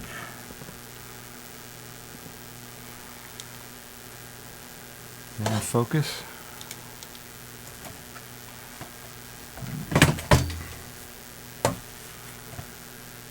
Yeah, give that a little bit better focus here again.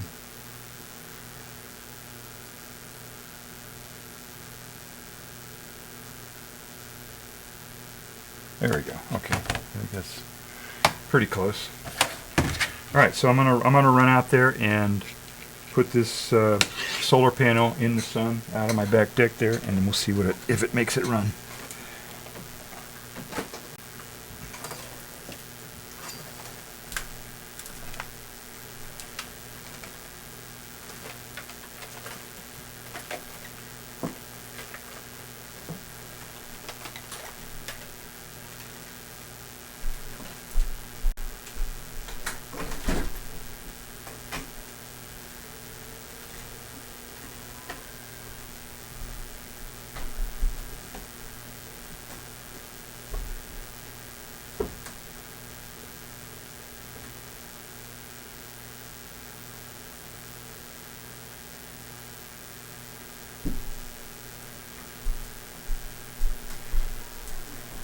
Did it run? Oh, it's just barely.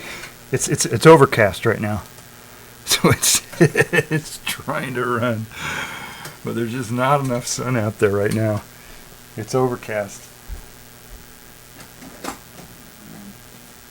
That's funny. Look at it. It's like the little fan that could. It's trying to go from.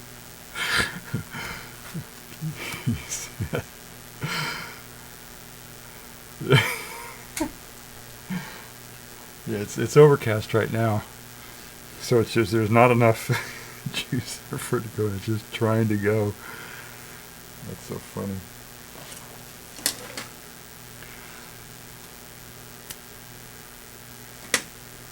Yeah, the little fan that could, or would, or didn't, or something.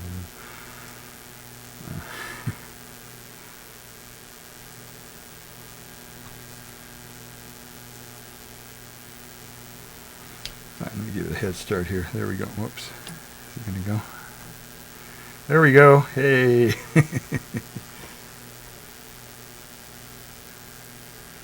So, and it's moving a little bit. A little bit. Now, when the sun comes out, it should really get going. It should really. I'll do a tack test here on it and see what the tachometer says. Can you see that? Oh, you can't see that. I'm doing it. So we'll do a tack test here. So it's 19, almost 2,000 RPM. This way. So it's upside right here.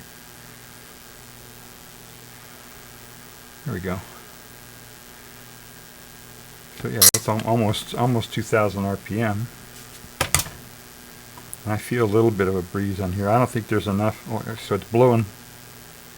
It blows this way. It blows towards the label here.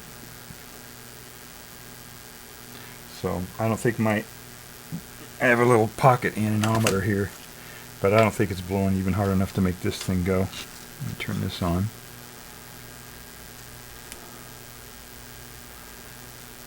So let's see if it'll make that blow. Oh, there we go. There we got 4 kilometers per hour. There we go. So yeah, when the sun is out really good, this will be blowing pretty good. Then it'll be enough to puff up that this guy, this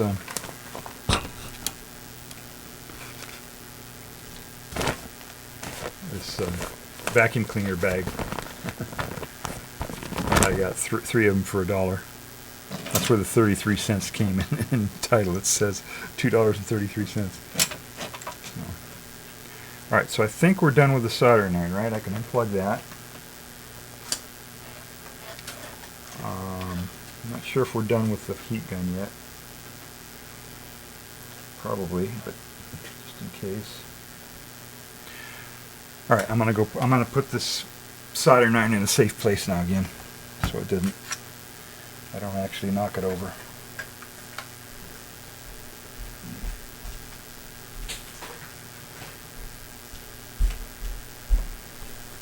Okay. So, there we go. Oh, now it's blowing. See, the sun's coming out a little bit more. You can hear it a little bit too. Can you hear that?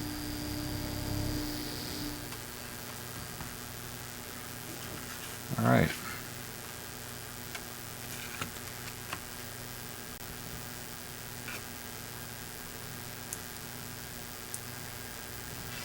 There we go. So that's solar power right there, running that thing. Now all we have to do is take the bag, cut the hole a little bit bigger, because this fan opening, you see the fan diameter is a little bit larger than that, so I'll cut this a little bit larger, and then we'll glue it in there. And right, it's blowing this way. So what I'll do is I'll see if there's enough to even do that right now. It might even be enough. I just stick that on there. No, there's not enough. But when the sun is out, that should blow fast enough that it'll puff out this bag, you know, and the air will come out of the bag and be purified or something. Alright, so next step, I guess, let me take the solar panel out of the sun, because I don't want that thing spinning. I don't want to keep dinging my fingers into that fan as I'm trying to glue it. So I'm going to go take the solar panel out of the sun, so this stops turning, so I can work with it. And then we'll just finish this project off here pretty easily. Alright, let me get that solar panel out of the sun.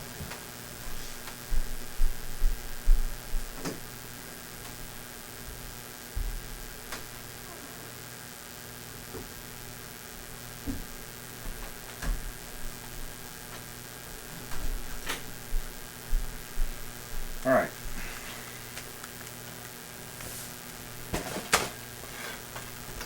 So fan is no longer spinning because the solar panel is not in the sun. But I think one of the first things I'll do is I was talking about, I don't know if I should leave these on here or not. These are kind of, remember I told you it was, the solar panel was stuck in a chain and stuck up in some trees way up on a mountain somewhere so that I could have a radio relay going. Can you hear me? Yeah.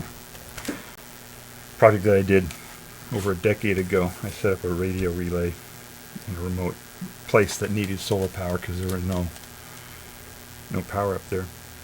So I think what I'll do is I'll use this just to secure this wire a little bit better back here. This broke off or something. There used to be something there apparently that was holding that in place, but it broke off. So I'll just squirt a bunch of hot glue in there, just so that will stay in place. So I'll do that next, I guess.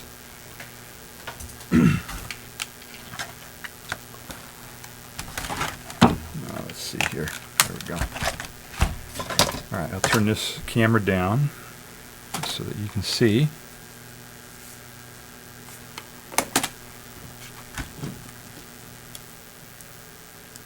Alright, that's pretty good focus there, okay. And my hot gun hopefully is working here. Yeah, it feels kind of warm. Alright, so let's see how I can do this here. They've got some posts here, and twist that around a little bit.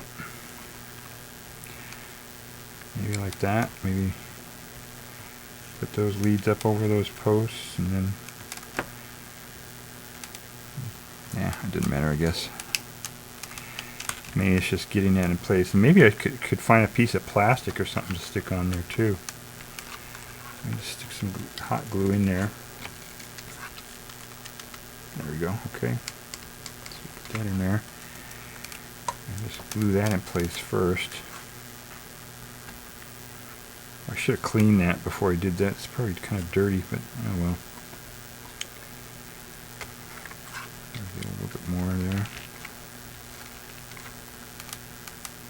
My finger, of course. Hot glue my finger.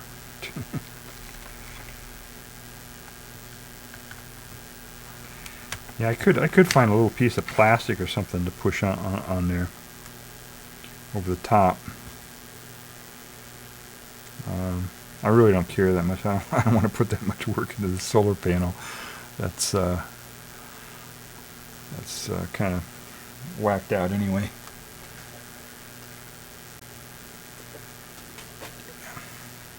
Yeah, I think we'll just do it this way. So this is it's a hot glue gun. It's not gonna hold up to the weather too well. I'm not too concerned about it. The solar panel is gonna fail, sooner than it would anyway because it's all cracked. But at least it'll work for a while, and then the price of solar panels keep going down, so and efficiencies keep going up, so whatever I replace it with will probably be better. Alright, that's pretty good, I think. Yeah, that should.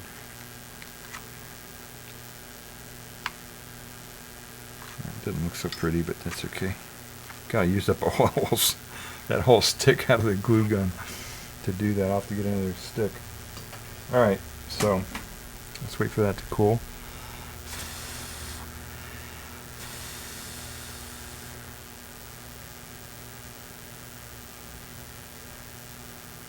When you, I guess this is a science stream, I can explain something. I'm blowing on that to cool it, like this. To cool that, the air in your lungs, right, is your body is, what is it, 37 degrees or 38 degrees or whatever the normal temperature is. So the air coming out of your lungs is going to be warm. But when you blow like that, what you're doing is you're taking the air and making it a higher pressure inside your mouth. Inside your mouth is a higher pressure, like that, and it works like air conditioning. A higher pressure, it'll first make it'll be heated up, but the heat will go into your mouth, and so it'll be a higher pressure at about 35 degrees or whatever your mouth temperature is, 37 degrees. But then when it comes out, the pressure lowers rapidly. And so when you lower the pressure of a fluid like air or anything, any compressible fluid, the temperature will go down. That's how air conditioning works. Except there's another feature in that called latent heat. But anyway, that's why when you like that blow on something, even though your body temperature and your mouth temperature and everything is a higher temperature, 37, when it comes out, it lowers its pressure, and that in the air that comes out is actually cooler. That's why you need it. And then like if you want to heat something up, you go like that. That takes the 37 degree air at the same pressure that it's coming out, so it's 37 degrees or 38 degrees, whatever it is, and it heats up something. So you can cool something down with your mouth by going like that, or you can heat it up by going like that. It's kind of cool. That's how it's a physics thing. Okay, so I think I talked about physics a little bit while that cooled down a little bit. Still, there's still a little bit that has to be cooled down in that, but that's okay. Next step. What was the next step? All right, we got to cut this thing, right? We got to cut open this a little bit, and I think I'm just gonna. It's not that much. I think I just eyeball it here. It's going to be glued on there like this, right? See, like that. So I'm just going to eyeball it. I'm not going to measure anything. I don't think it needs. It just has to be a little bit wider. See, I don't know if you can see that or not, but this hole just needs to be opened just a little bit. And I've got I have a pair of scissors here. But I don't think that's going to be able to cut those corners as well as a tin snip over here. This tin snip will do a better job. It's an old thing. It'll be easier to cut through that cardboard with a tin snip anyway. But it's it's designed to go around corners a little bit better than that scissors is. So let's see how I can do this so you guys can see it. Alright, so I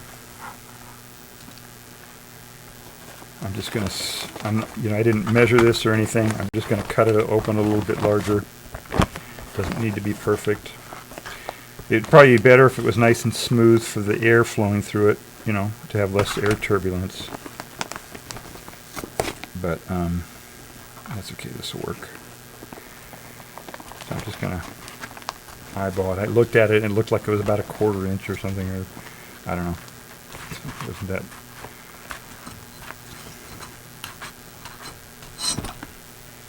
Can you see what I'm doing there? I'm trying to keep this in the.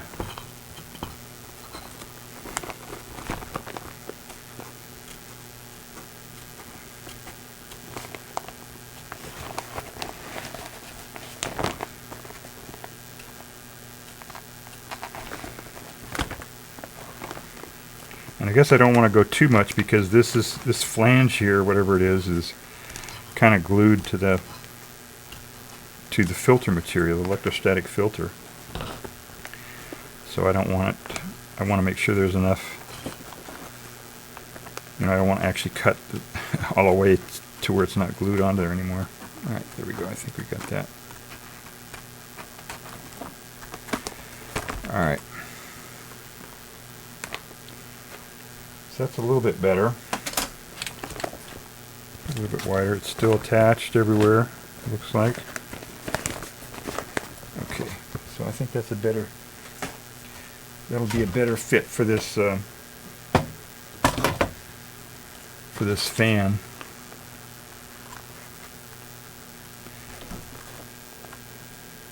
Still a little bit, but I think that's good enough.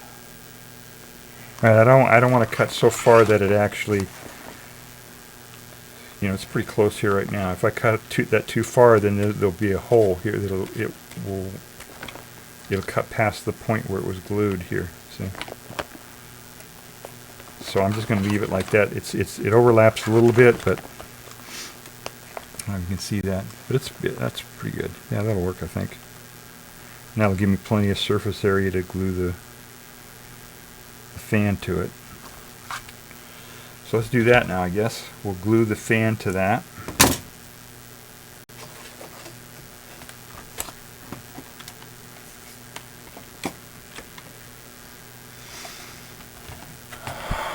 Let me gotta check something here on my OBS and all that.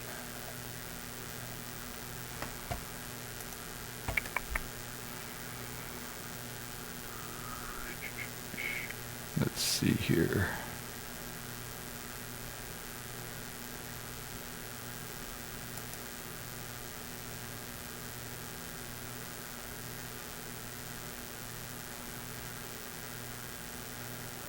A lot more people streaming now in the science category right now. Let's see here.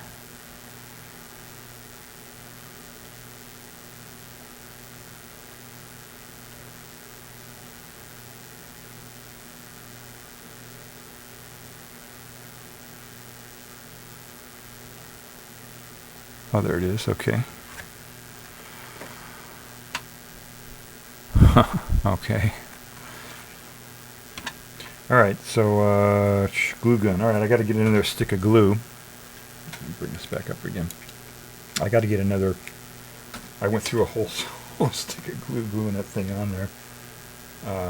So I'm going to get another stick of glue because what's in there is not enough to do what I want to do here. So another 10 seconds here. Hang on.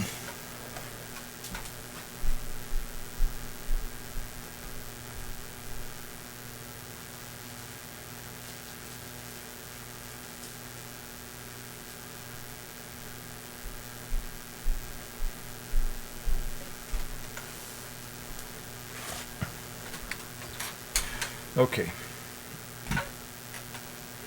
So another thing for my glue stick here. And I think I'm just going to let me think this through before I glue it on there. Actually, so what I want to do is have this. I don't know what I'm going to put this in. Maybe I'll just have this hanging. You know, it doesn't matter at this point. Once you get it functional, then you can put it in any kind of enclosure that you want, or you can drape a lampshade over it. I don't know. You know, you can do whatever you want as long as the air can flow easily into the fan and out the bag. It doesn't really matter what you put it in. You could have a little fabric or something that you could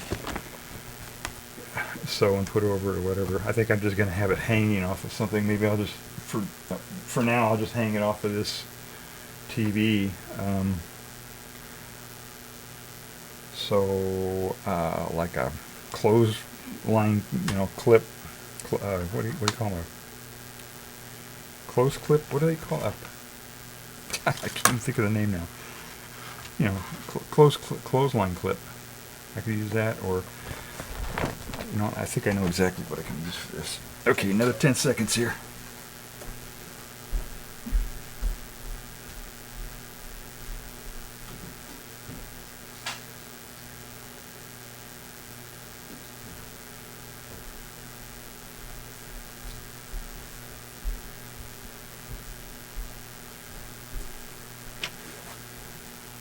Okay, I've got these paper clip things. This one's kind of rusted out. I don't know. This won't work, I think. So I'll just clip this to the top here.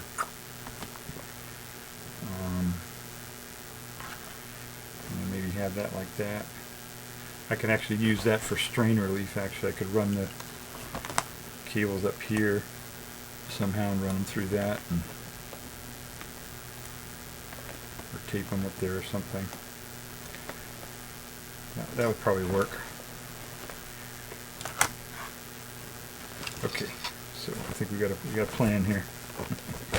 How we're going to do this. So that's, see, I've got this guy here. I cut this hole bigger so that the fan would fit in here. Other end of the fan is hooked up to the solar panel. Glue this to this, so when I put the solar panel in the sun and the sun shines really bright, this fan will blow really hard and puff up this vacuum cleaner bag and filter the air.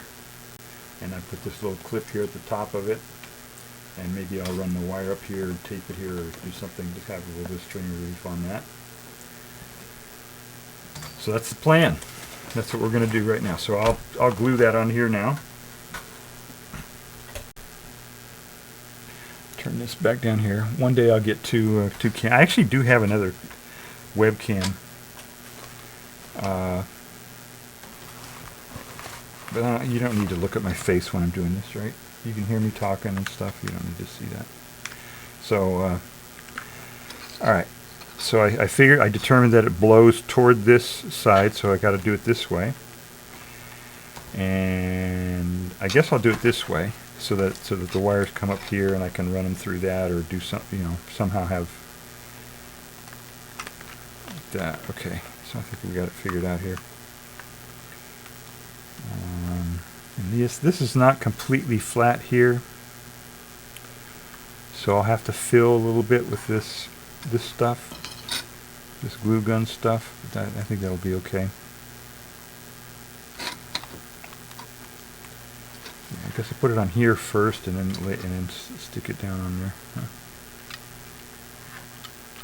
All right. Put it in there. So we'll do that. So I have to do this pretty quickly, actually.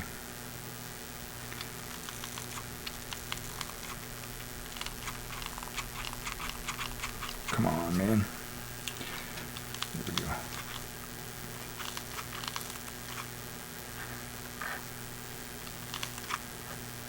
This glue gun is not cooperating with me.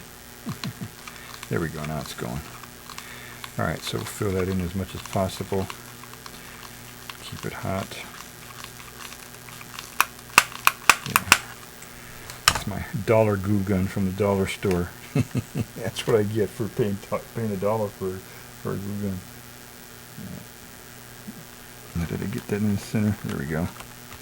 Alright, now I'll just fill it in here now with this.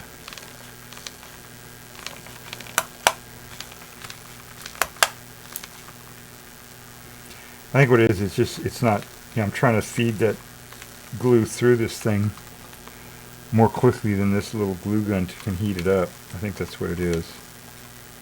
That's why it's not cooperating so well.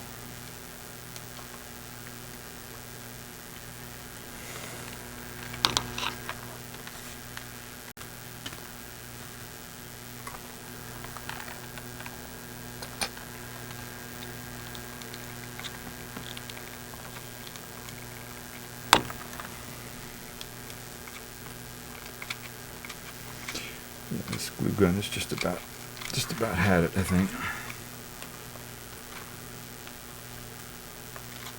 Alright, so I used up a whole nother stick on that glue gun again. I ran the whole stick through it again. Alright, but that's in there pretty good. Glued my finger to it. Glued the wire, glued everything. Alright.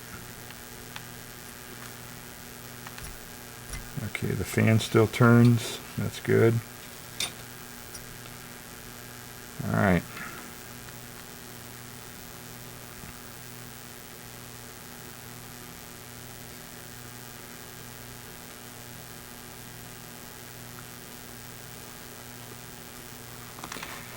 Alright, so I'm not sure how I can do this. I don't know if I should just...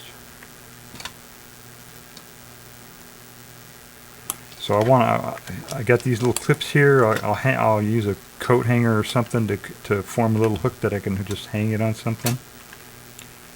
And actually, I could just do it this way, couldn't I? I could just go like this, right? That'll work. That'll add enough strain relief, I think. This is strong enough. It's not gonna. It's not very heavy. See what I did there? I just kind of stuck it through the clip.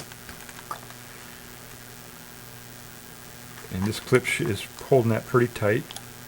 This whole thing is not very heavy at all, the fan and the bag. So, all right, so there we go. I think it's done.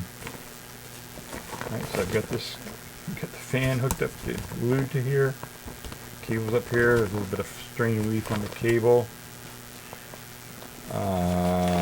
So now I'll go put it in the sun again, and we'll see if it turns. All right, so let me point it down again. I'll go put this in the sun. It looks like we got a little bit more sun out there.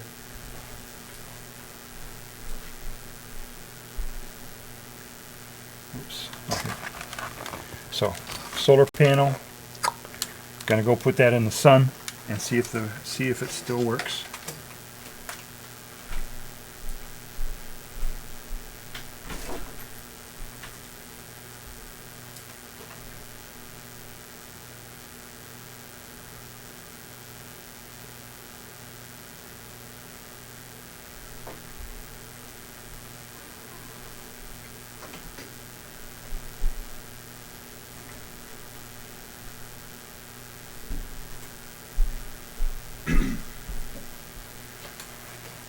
Oh, the little fan that could. It's trying. So at some point here, the sun will pop out again and it'll get going again. Here, let me give it a. No, is there still? There's not enough. But we know it's all hooked up, right? It's all. I didn't damage anything when I was doing all that. So it should. When the sun pokes out, it should start turning on its own. If it does poke out. What are we at here? 2 o'clock. They said the clouds are supposed to come in at 2 o'clock. So maybe we won't get enough sun to actually get it going again. There we go. Hey, okay. So it's going. So it's taking air, sucking in the air through here, and blowing it out this end. There's not enough to. It's not going fast enough to puff this out, but it'll. When there's a full sun out, when the sun is out there full, it will puff out this whole thing. Oh, it's puffing it out a little bit. Look at this. See, it's puffing it out a little bit. See, even with that little bit, it's fun. I close it up and it's puffing it out a little bit. So cool. We got a solar powered air purifier. Doesn't look too good, but you know, the aesthetic stuff you can do later.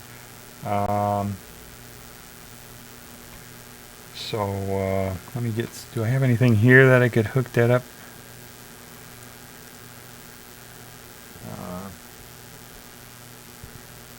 Yeah, let me go get a.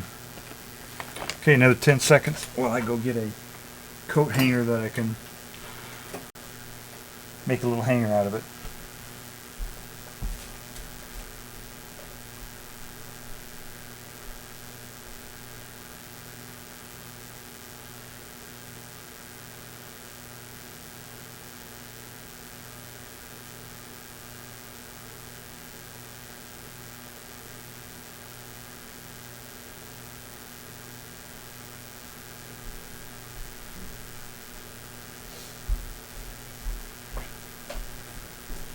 Okay, that was a lot more than 10 seconds. Sorry. So I found out, I don't know, it's an old piece of coat hanger. I don't know what the heck this is here, but I can use this. It already has a hook on the end of it. So, a pair of pliers.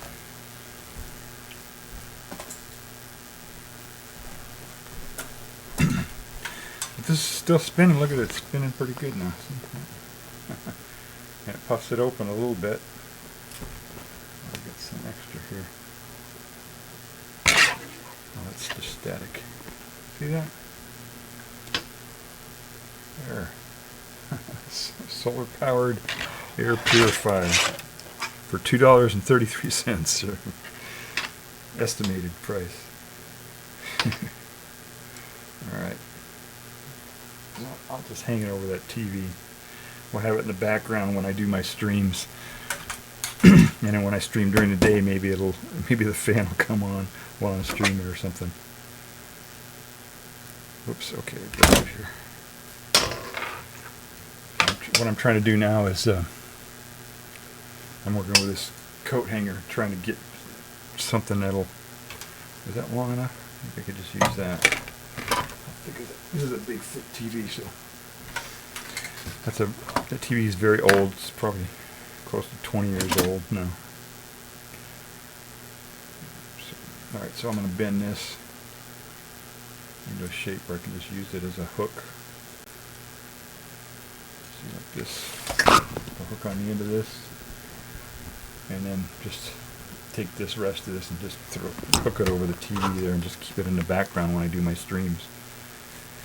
And then I can, maybe reference it or something. Or you can watch it when I'm doing the stream. It'll start turning when the sun comes out. Alright, I'm going to use my this guy, which is kind of underpowered for cutting this, but it should work anyway. Okay. There we go. Alright, so bend that. Just hang over this thing. There we go.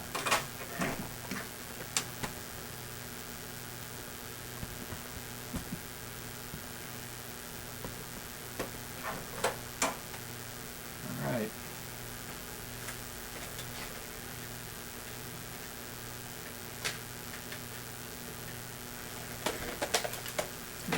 There we go. There, you can see that, right? Can you see it turning? Yeah, you can see if it's not turning, right? Yeah, you can tell when it's not turning and when it is turning, right?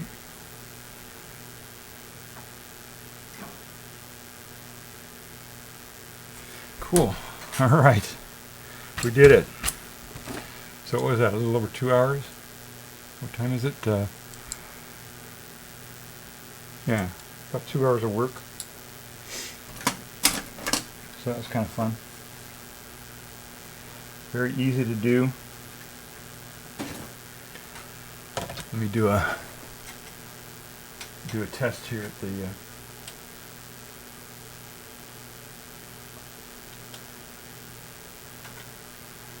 can't tell here, it's not memory. This doesn't have a memory on it, so it's 2600. Oh no, 1500. Yeah, about 2000, I guess. I don't know.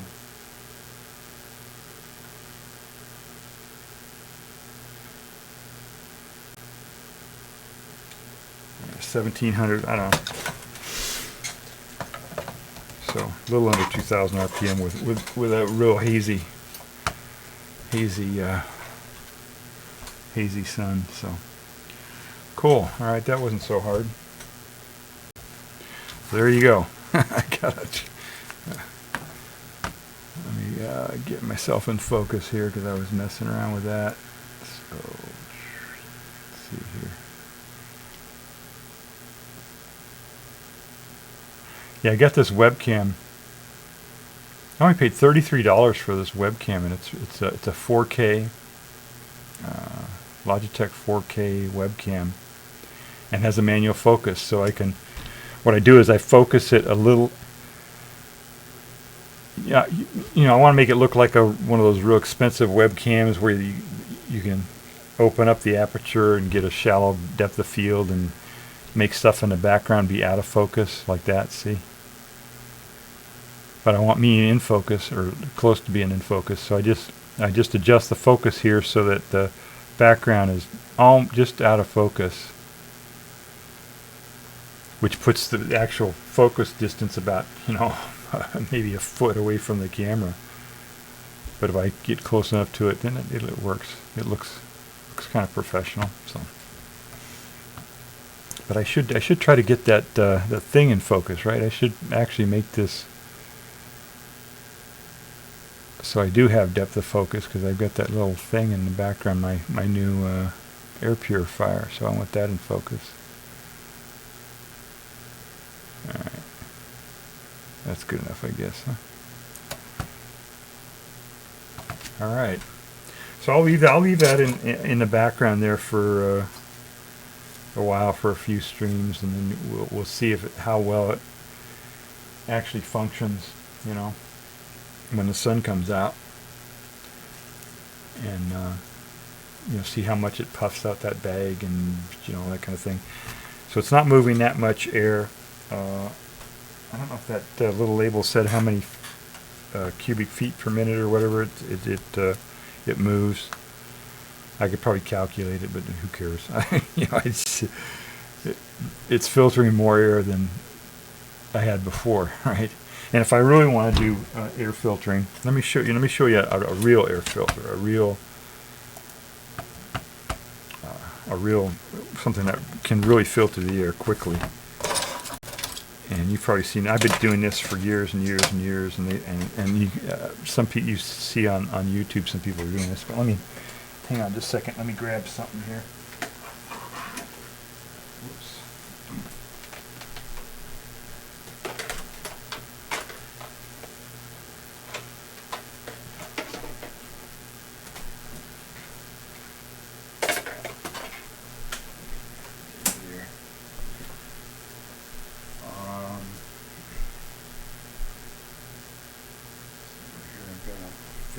Hang on just a second.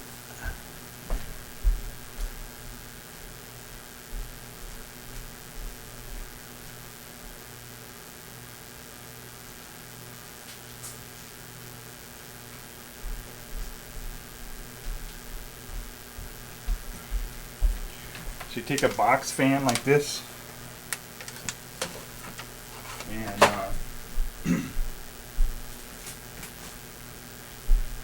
get one of these filters. This is a you know, it's a 20 by 20 H back filter, 20 by 20, 20-inch box fan. And these filters have a little arrow on the top of them. Let's say which direction the air is supposed to flow. So I put it behind the box fan like this, so the arrow is pointing this way, and just set it down on the, you know, on the ground or whatever, and turn it on, and the pressure from the fan will hold the filter to it. I've also taken and put little like a magnet or something on it, you know, so it'll hold in place. You can do that. There's lots of things you can do, but it's just real simple. You just turn on the fan, put the filter on there, and it filters gobs of air really fast. So like if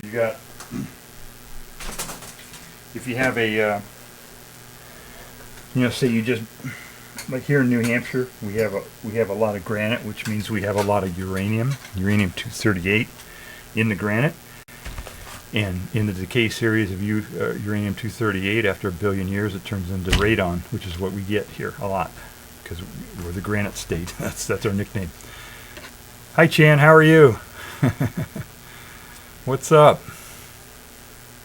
We're we as you can tell by the title of the stream, we just built a solar-powered air filter, air purifier. That's a Big Ducky Snow, and I'm sorry. Okay, you guys just got here. Okay, good. I'm not that attentive at my chat, but I caught you guys just at the right time there, so you didn't have to wait for me to answer you. I'm doing great, yeah. Chan says, I'm doing great. How about you? I'm doing great. We were successful in our build here. Basically what we did is we took, I'll explain it to you again, just in case there's anybody else who just joined. I took this vacuum cleaner bag, which had a little hole in it. I made it a little bit bigger. I glued this fan to it. I wired a long cable to it. And then outside I have a solar panel, which was all cracked, and you know, I was basically trash, but I repurposed it, and so now this fan is spinning. See, I can stop it with my finger or start it up. Whoops. Maybe there we go. It's really hazy out there right now, so this fan is not spinning very fast. But when the sun comes out, this thing will really puff up this bag, and it'll actually clean the air pretty good. And I just hung it on in the background there. I'll just leave it hanging in the back there, you know, for my streams. So yeah, thanks for joining the stream, guys. Let me give a shout out here to these folks. We've got, okay, let's see if I can do this from here. I've got a command here that will do a shout out. I'm sorry my alerts don't work, so I'm not sure if anybody is, if I've gotten any followers or anything. Maybe I'll check that a little bit later and see if I can figure that out. Okay, shout out to Big Ducky Snow. He streams most days, and he has what you call it, pomos. You know, work together, body doubling. I don't know what you call it, where people work together and on stream, and they have breaks. There's a thing they work out where they work a certain amount of time and then have a break, and he does that for most of the day, and at the end, a lot of days he'll do, or sometimes he'll do a whole stream of karaoke too. And I actually took, Big Ducky Snow was kind enough that he did a karaoke of the song "You Are Ahead by a Century." Ahead by a Century is the name of it, by the Tragically Hip, I think is the name of the group. And he did a karaoke of that, and I thought he did such a great job that I asked him if I could use that on my stream, and now I use that at the beginning of my stream. So that's kind of cool. Thank you, Big Ducky Snow, for doing that, Stephen. Let's see, and let me do a shout out for Chan.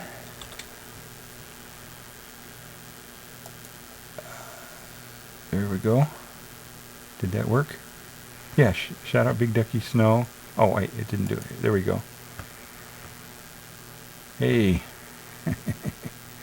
Words on stream. Oh, look at that. That's my bot figures out what you were doing last and puts that up there. That's pretty cool. I didn't know it could do that. Hey, Chan. Did you see my magic trick, Chan? Did you check that out?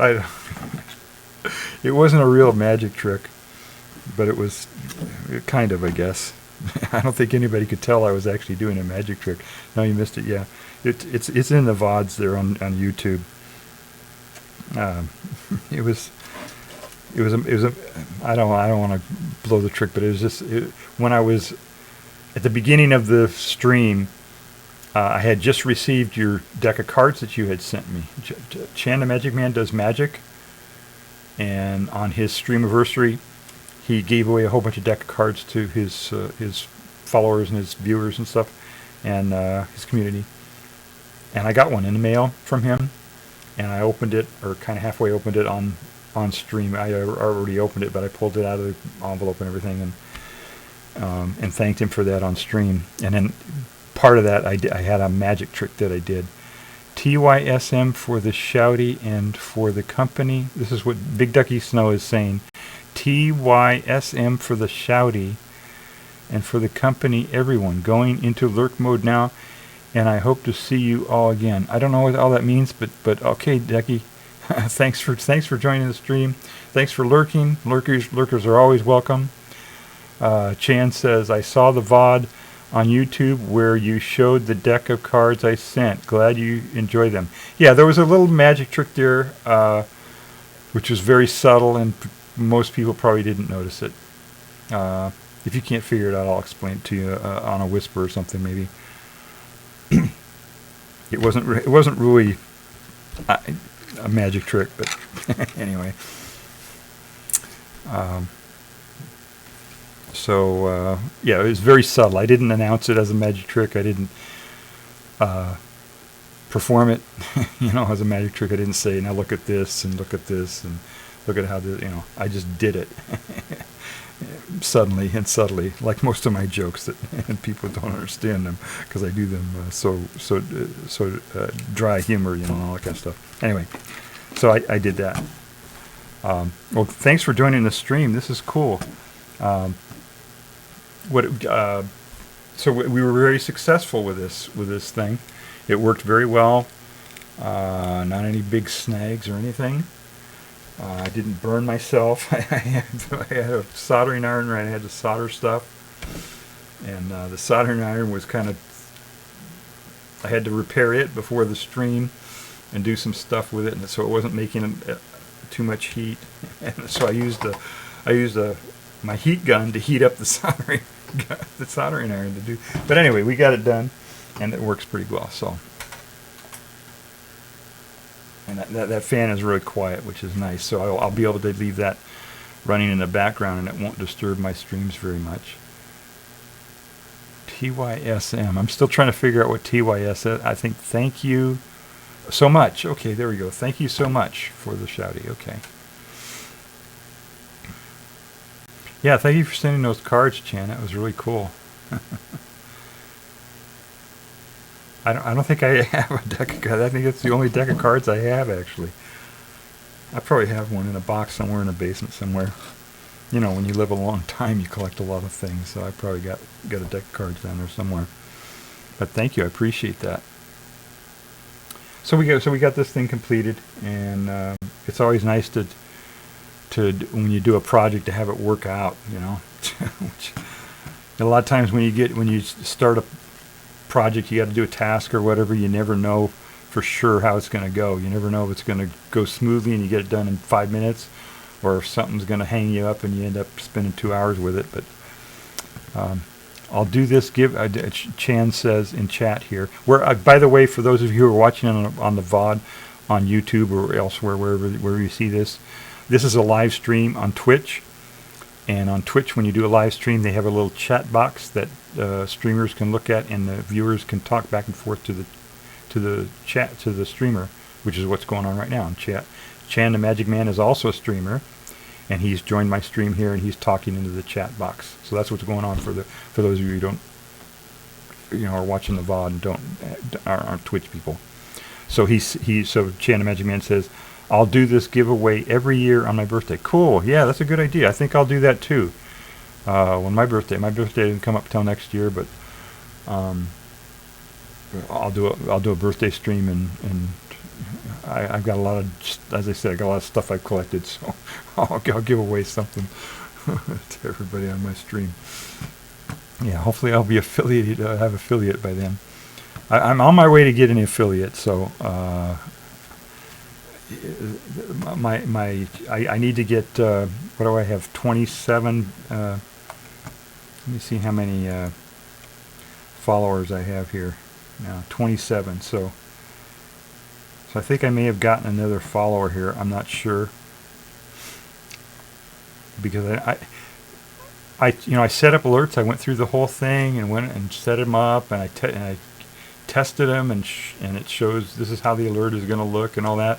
But for some reason, when people follow, it doesn't make the alert go. So I'm really not sure why that is doing that. Let me look here and see if this says. Excuse me just a second here as I check my thing here. I had to unfollow other. So okay. No. Yeah, I don't know. It looks like I may have gotten another follow here, but I can't figure out who it was or when they followed.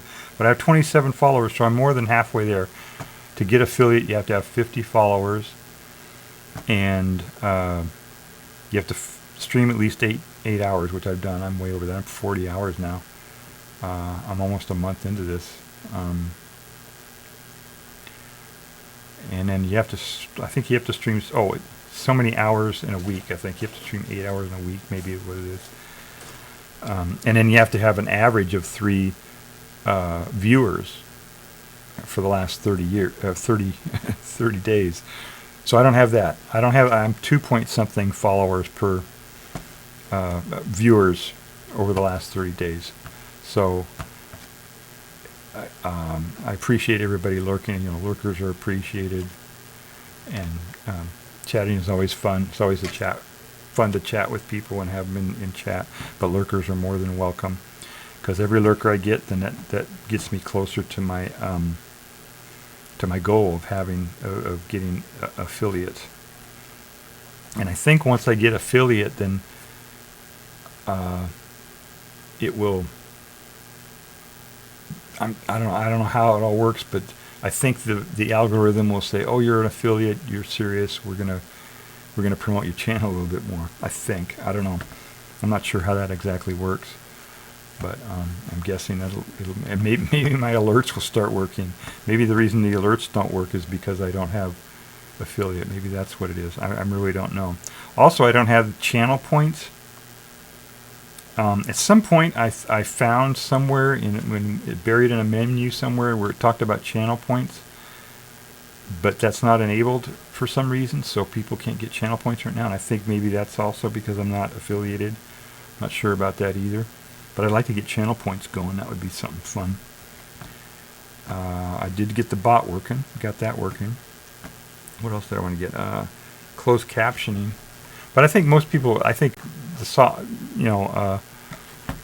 software and the browsers and everything are all set up with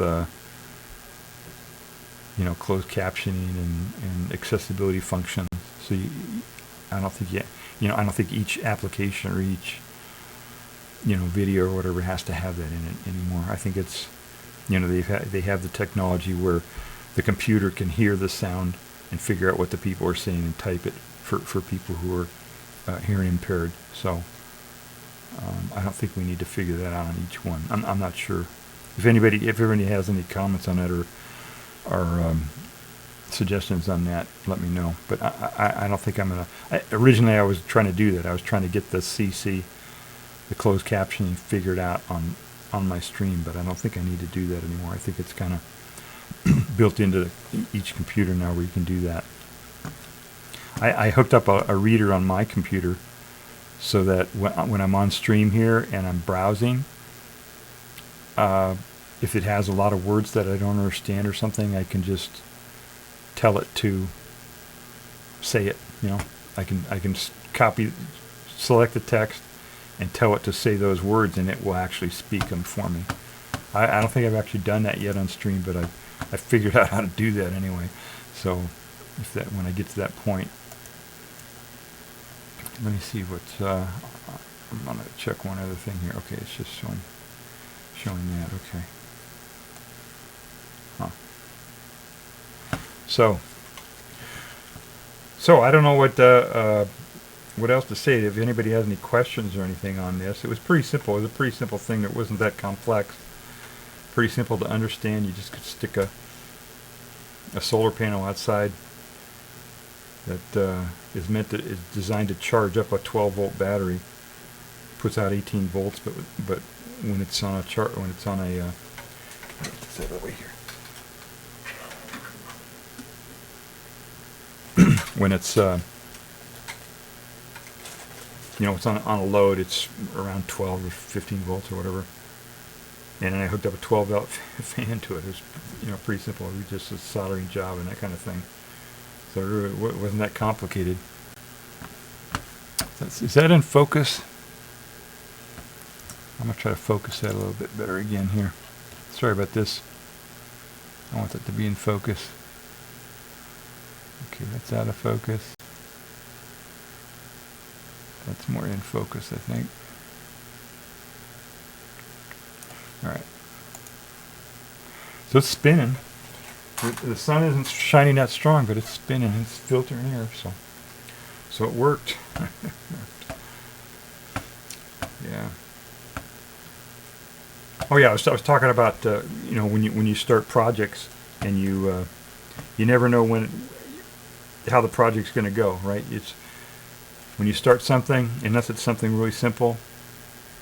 If it's something you've never done before or you're not sure about or whatever, sometimes you go and you say, okay, this should only take me 5 or 10 minutes, and something screwed, especially with computers, right? You go and you try to, I'll install this thing, it'll take me 5 minutes, and you end up spending 2 hours with it, because things keep messing up or whatever. And sometimes the opposite happen, you'll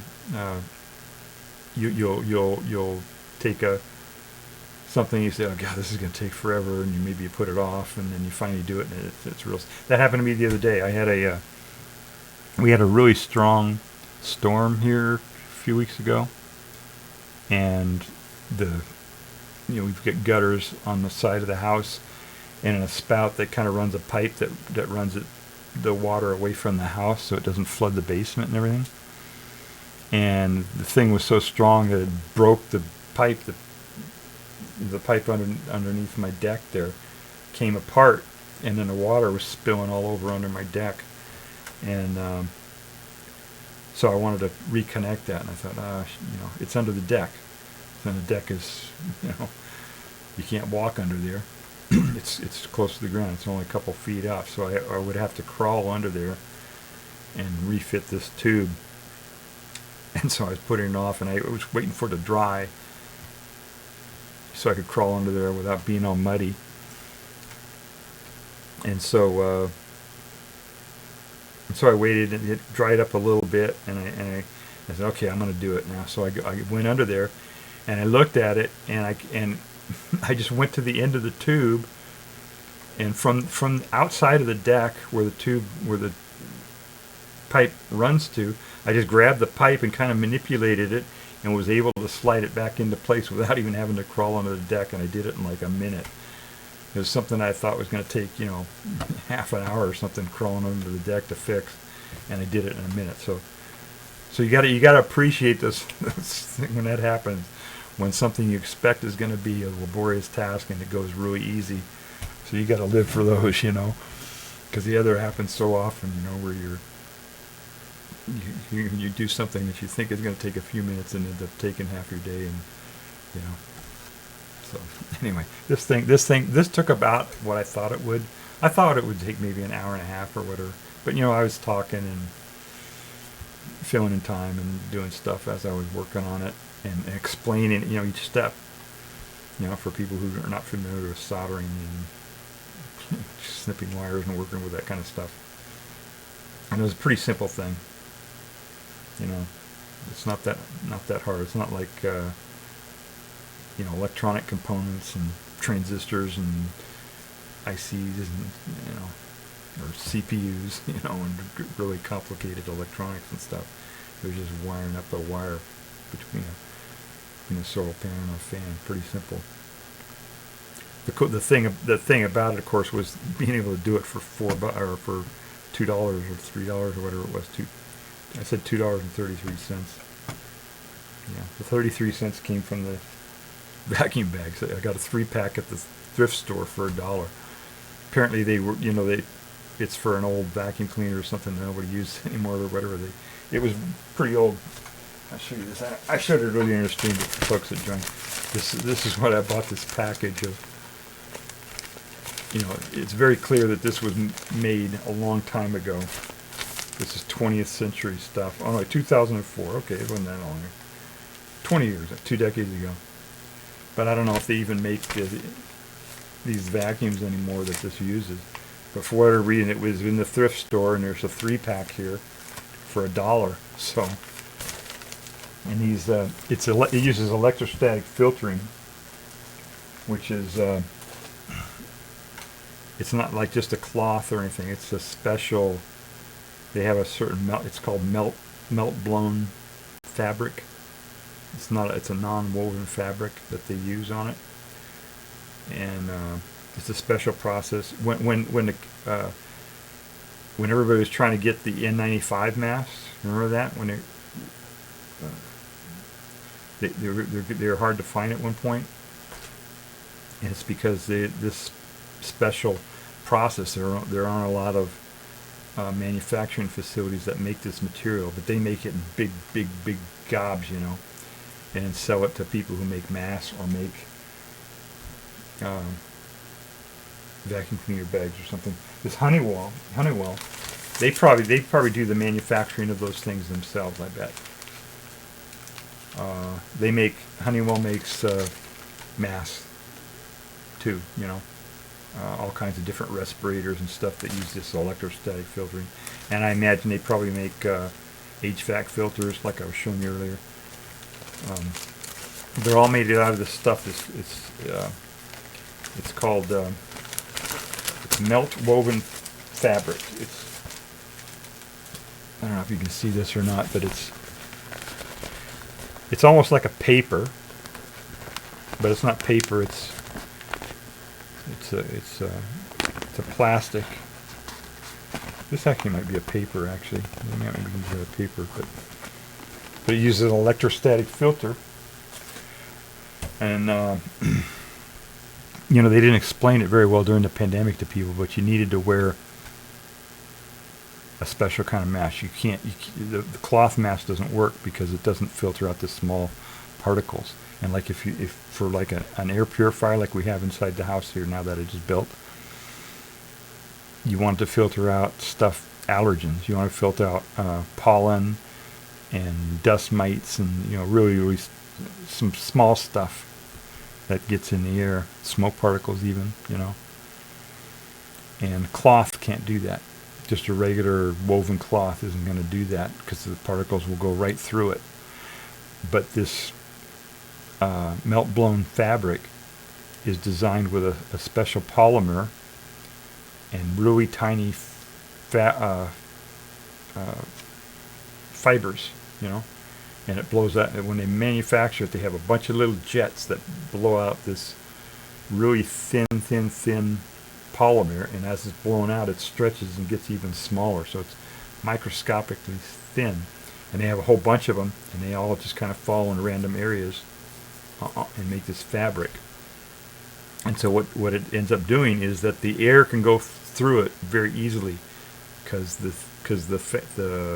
fibers are so thin. But because they use a special polymer, the polymer has a static charge to it. You know how like in the winter when it's dry and you're putting certain clothes on, or you pull socks out of your dryer and it sticks to your shirt, you know, that's electrostatic. So they take advantage of that with this polymer plastic, a special plastic that has a charge on it naturally. Sometimes they actually put an additional charge on it. But what that does is when particles of anything, pollen, you know, viruses, you know, virus particles, anything, will be attracted to that as it's flowing through the material. And so it's able to attract and filter out very tiny particles that way. Particles that are much smaller than the gaps in the fabric itself, because those fibers attract those tiny particles to it and they stick to it through static electricity, just like your socks will stick to your shirt when you pull them out of the dryer. Same thing. And that's how it works. That's how electrostatic filters work. You don't have to actually put electricity into them.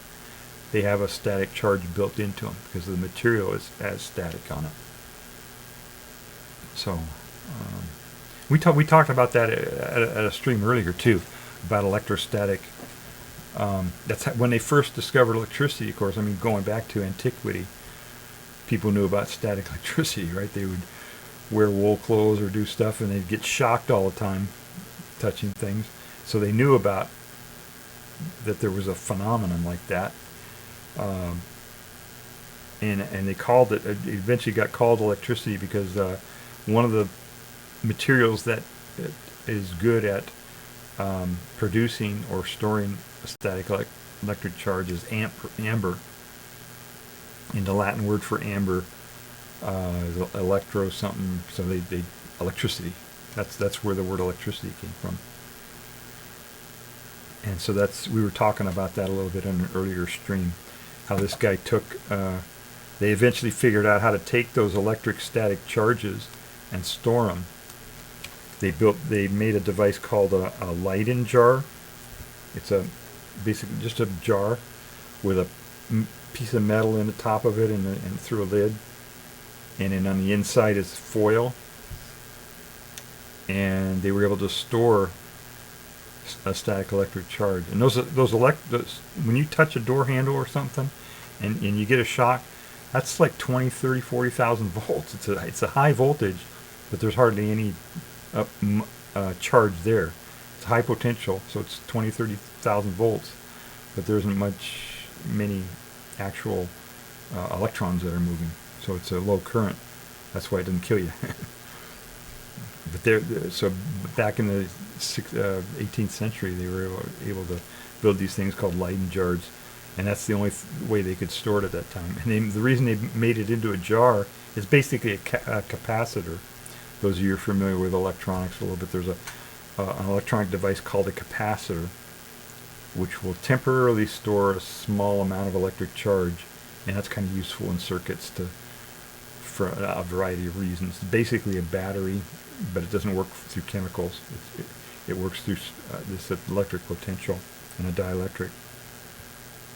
So they made these Leyden jars, and they didn't know what electricity was back there. They thought maybe it was a fluid that they didn't know. So they made them in jars, and they thought they could store this electricity in a jar like you store water or something in a jar. They didn't know. But basically they were just building a capacitor, and eventually they figured out, okay, they didn't need the jar. They just needed 2 sheets of metal with an insulator in between them, and that's what a capacitor is, and that will store the charge. But yeah, what we did is we reproduced one of the experiments that was done back in the 18th century by a guy named Ebenezer Kennersley, I think is his name. This was back in like 1761 or something, a long time ago, long time ago, before they had batteries, before they had anything.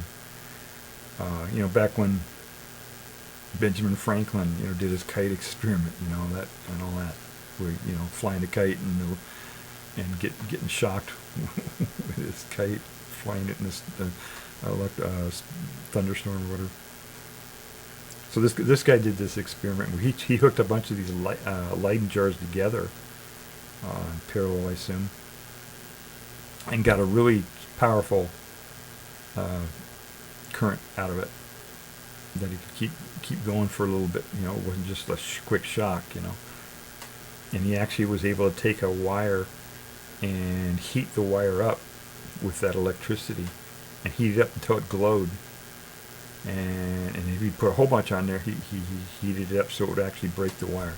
And so that's what we did. I did a couple streams where I did that. I had a wire, just a very thin wire that I hooked up to a train set transformer. Those little transformers they use for train sets. I took that and put a wire in there and just fried it.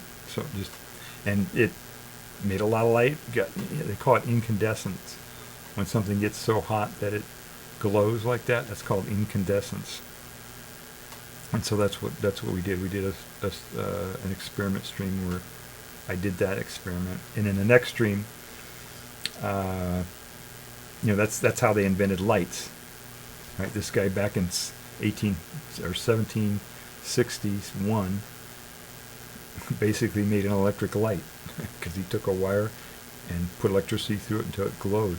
That's what an incandescent light, the old-fashioned lights, the light bulbs, the ones that get really hot.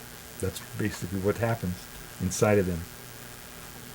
And but it took them a couple 150 years or whatever to figure out that they needed to put it in a vacuum so that it wouldn't burn up, and so they could use, design the filaments out of certain material so they would glow longer and stuff like that and be brighter and all that. But that's how the light was invented. So one experiment, I just fried the wire just in the air. The other one, I took a light bulb where it was sealed in a vacuum and had a filament in it, and I again used the train track transformer and gave it just a little bit of voltage so it would get just hot enough so that it would just glow a little bit of red. And then I backed it off a little bit so that it would be heated up a little bit, but not enough that you could see it. And then I took a camera. I had an old camcorder around here that could take picture of infrared, and we showed that it was emitting infrared light. So anyway, you can check out those VODs if you want to see them. But it was just a whole bunch of different stuff you can do, with that thing. And it was just amazing that they were able to do that way back in the 1700s or whatever. To be able to do that kind of stuff. It's just amazing with those Leyden jars. It's incredible. So, okay, well, thank you all for joining me on the stream and watching me build that that air purifier. It's still going in the background there. You can see it. See, there's enough sun, barely just enough sun to get the thing turning and going. So I'll leave it. I'll leave that in the background there for a few streams, and we'll see how it works out over time. It actually looks like it's spinning backwards because of the strobe effect, you know. It's spinning 2,000 RPMs or about, but it looks like it's turning backwards because of the 30 frame per second video here. That's kind of interesting. All right, so I guess I've been on here long enough. This is a pretty long stream for me, almost 3 hours. I appreciate everybody joining me and watching the stream and chatting a little bit. And if you have any questions, you can always send me a whisper or whatever. Or just chat on the stream. This is an inclusive stream. Anyone is free to join in and participate. I don't care if you know how to spell or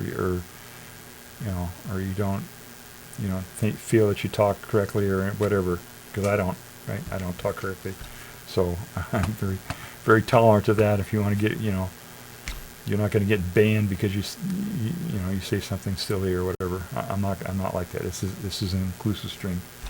So if you have any questions about anything, there are no dumb questions. Ask me anything. AMA, I've got that in my thing. AMA, anytime. So anyway, all right. Appreciate you coming. Next stream will be, today's Friday, so next stream will be a Saturday night movie, I guess. I found some Creative Commons movies out there, so maybe I'll, if they're streamable, I'll figure out how to stream them, or we'll do a public domain stream or something. We'll find something to stream on Saturday night for our movie night. And I guess that's it. So I don't think I have enough people to rate anybody. So I guess we're done. So I appreciate everybody coming. Make sure you wear your mask. Right, a lot of stuff out there. Wear your N95 mask, like we were talking about. And be careful out there. Everybody take care. Bye. All right, here we go.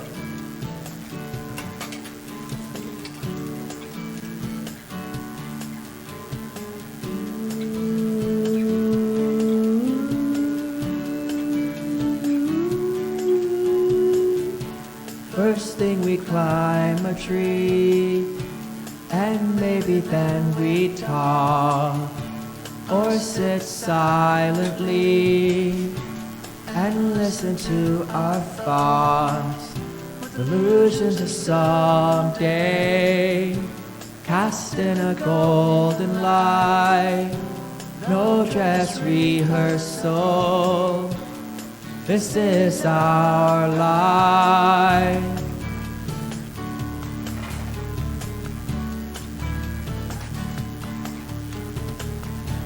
And that's where the hornet stung me, and I had a feverish dream with revenge and doubt. Tonight we smoke them out. You are ahead by a century. You are ahead by a century. You are ahead by a century.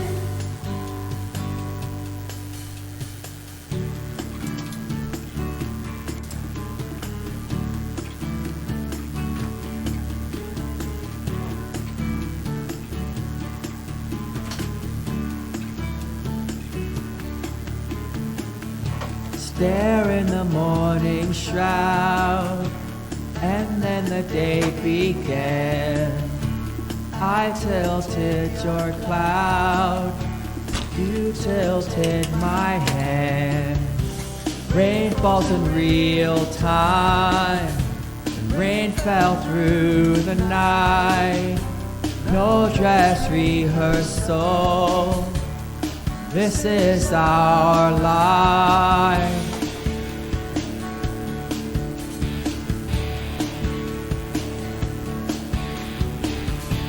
And that's when the hornet stung me, and I had a serious dream with revenge and doubt.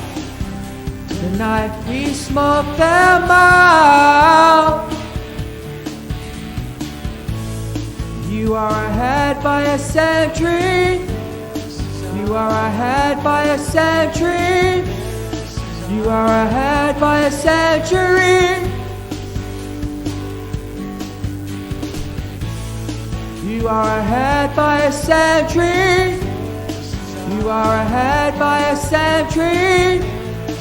You are ahead by a century. And disappointing you is getting me down.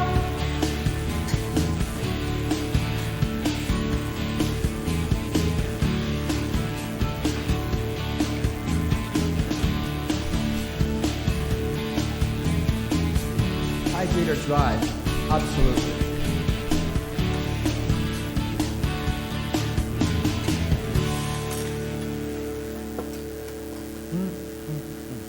That is good.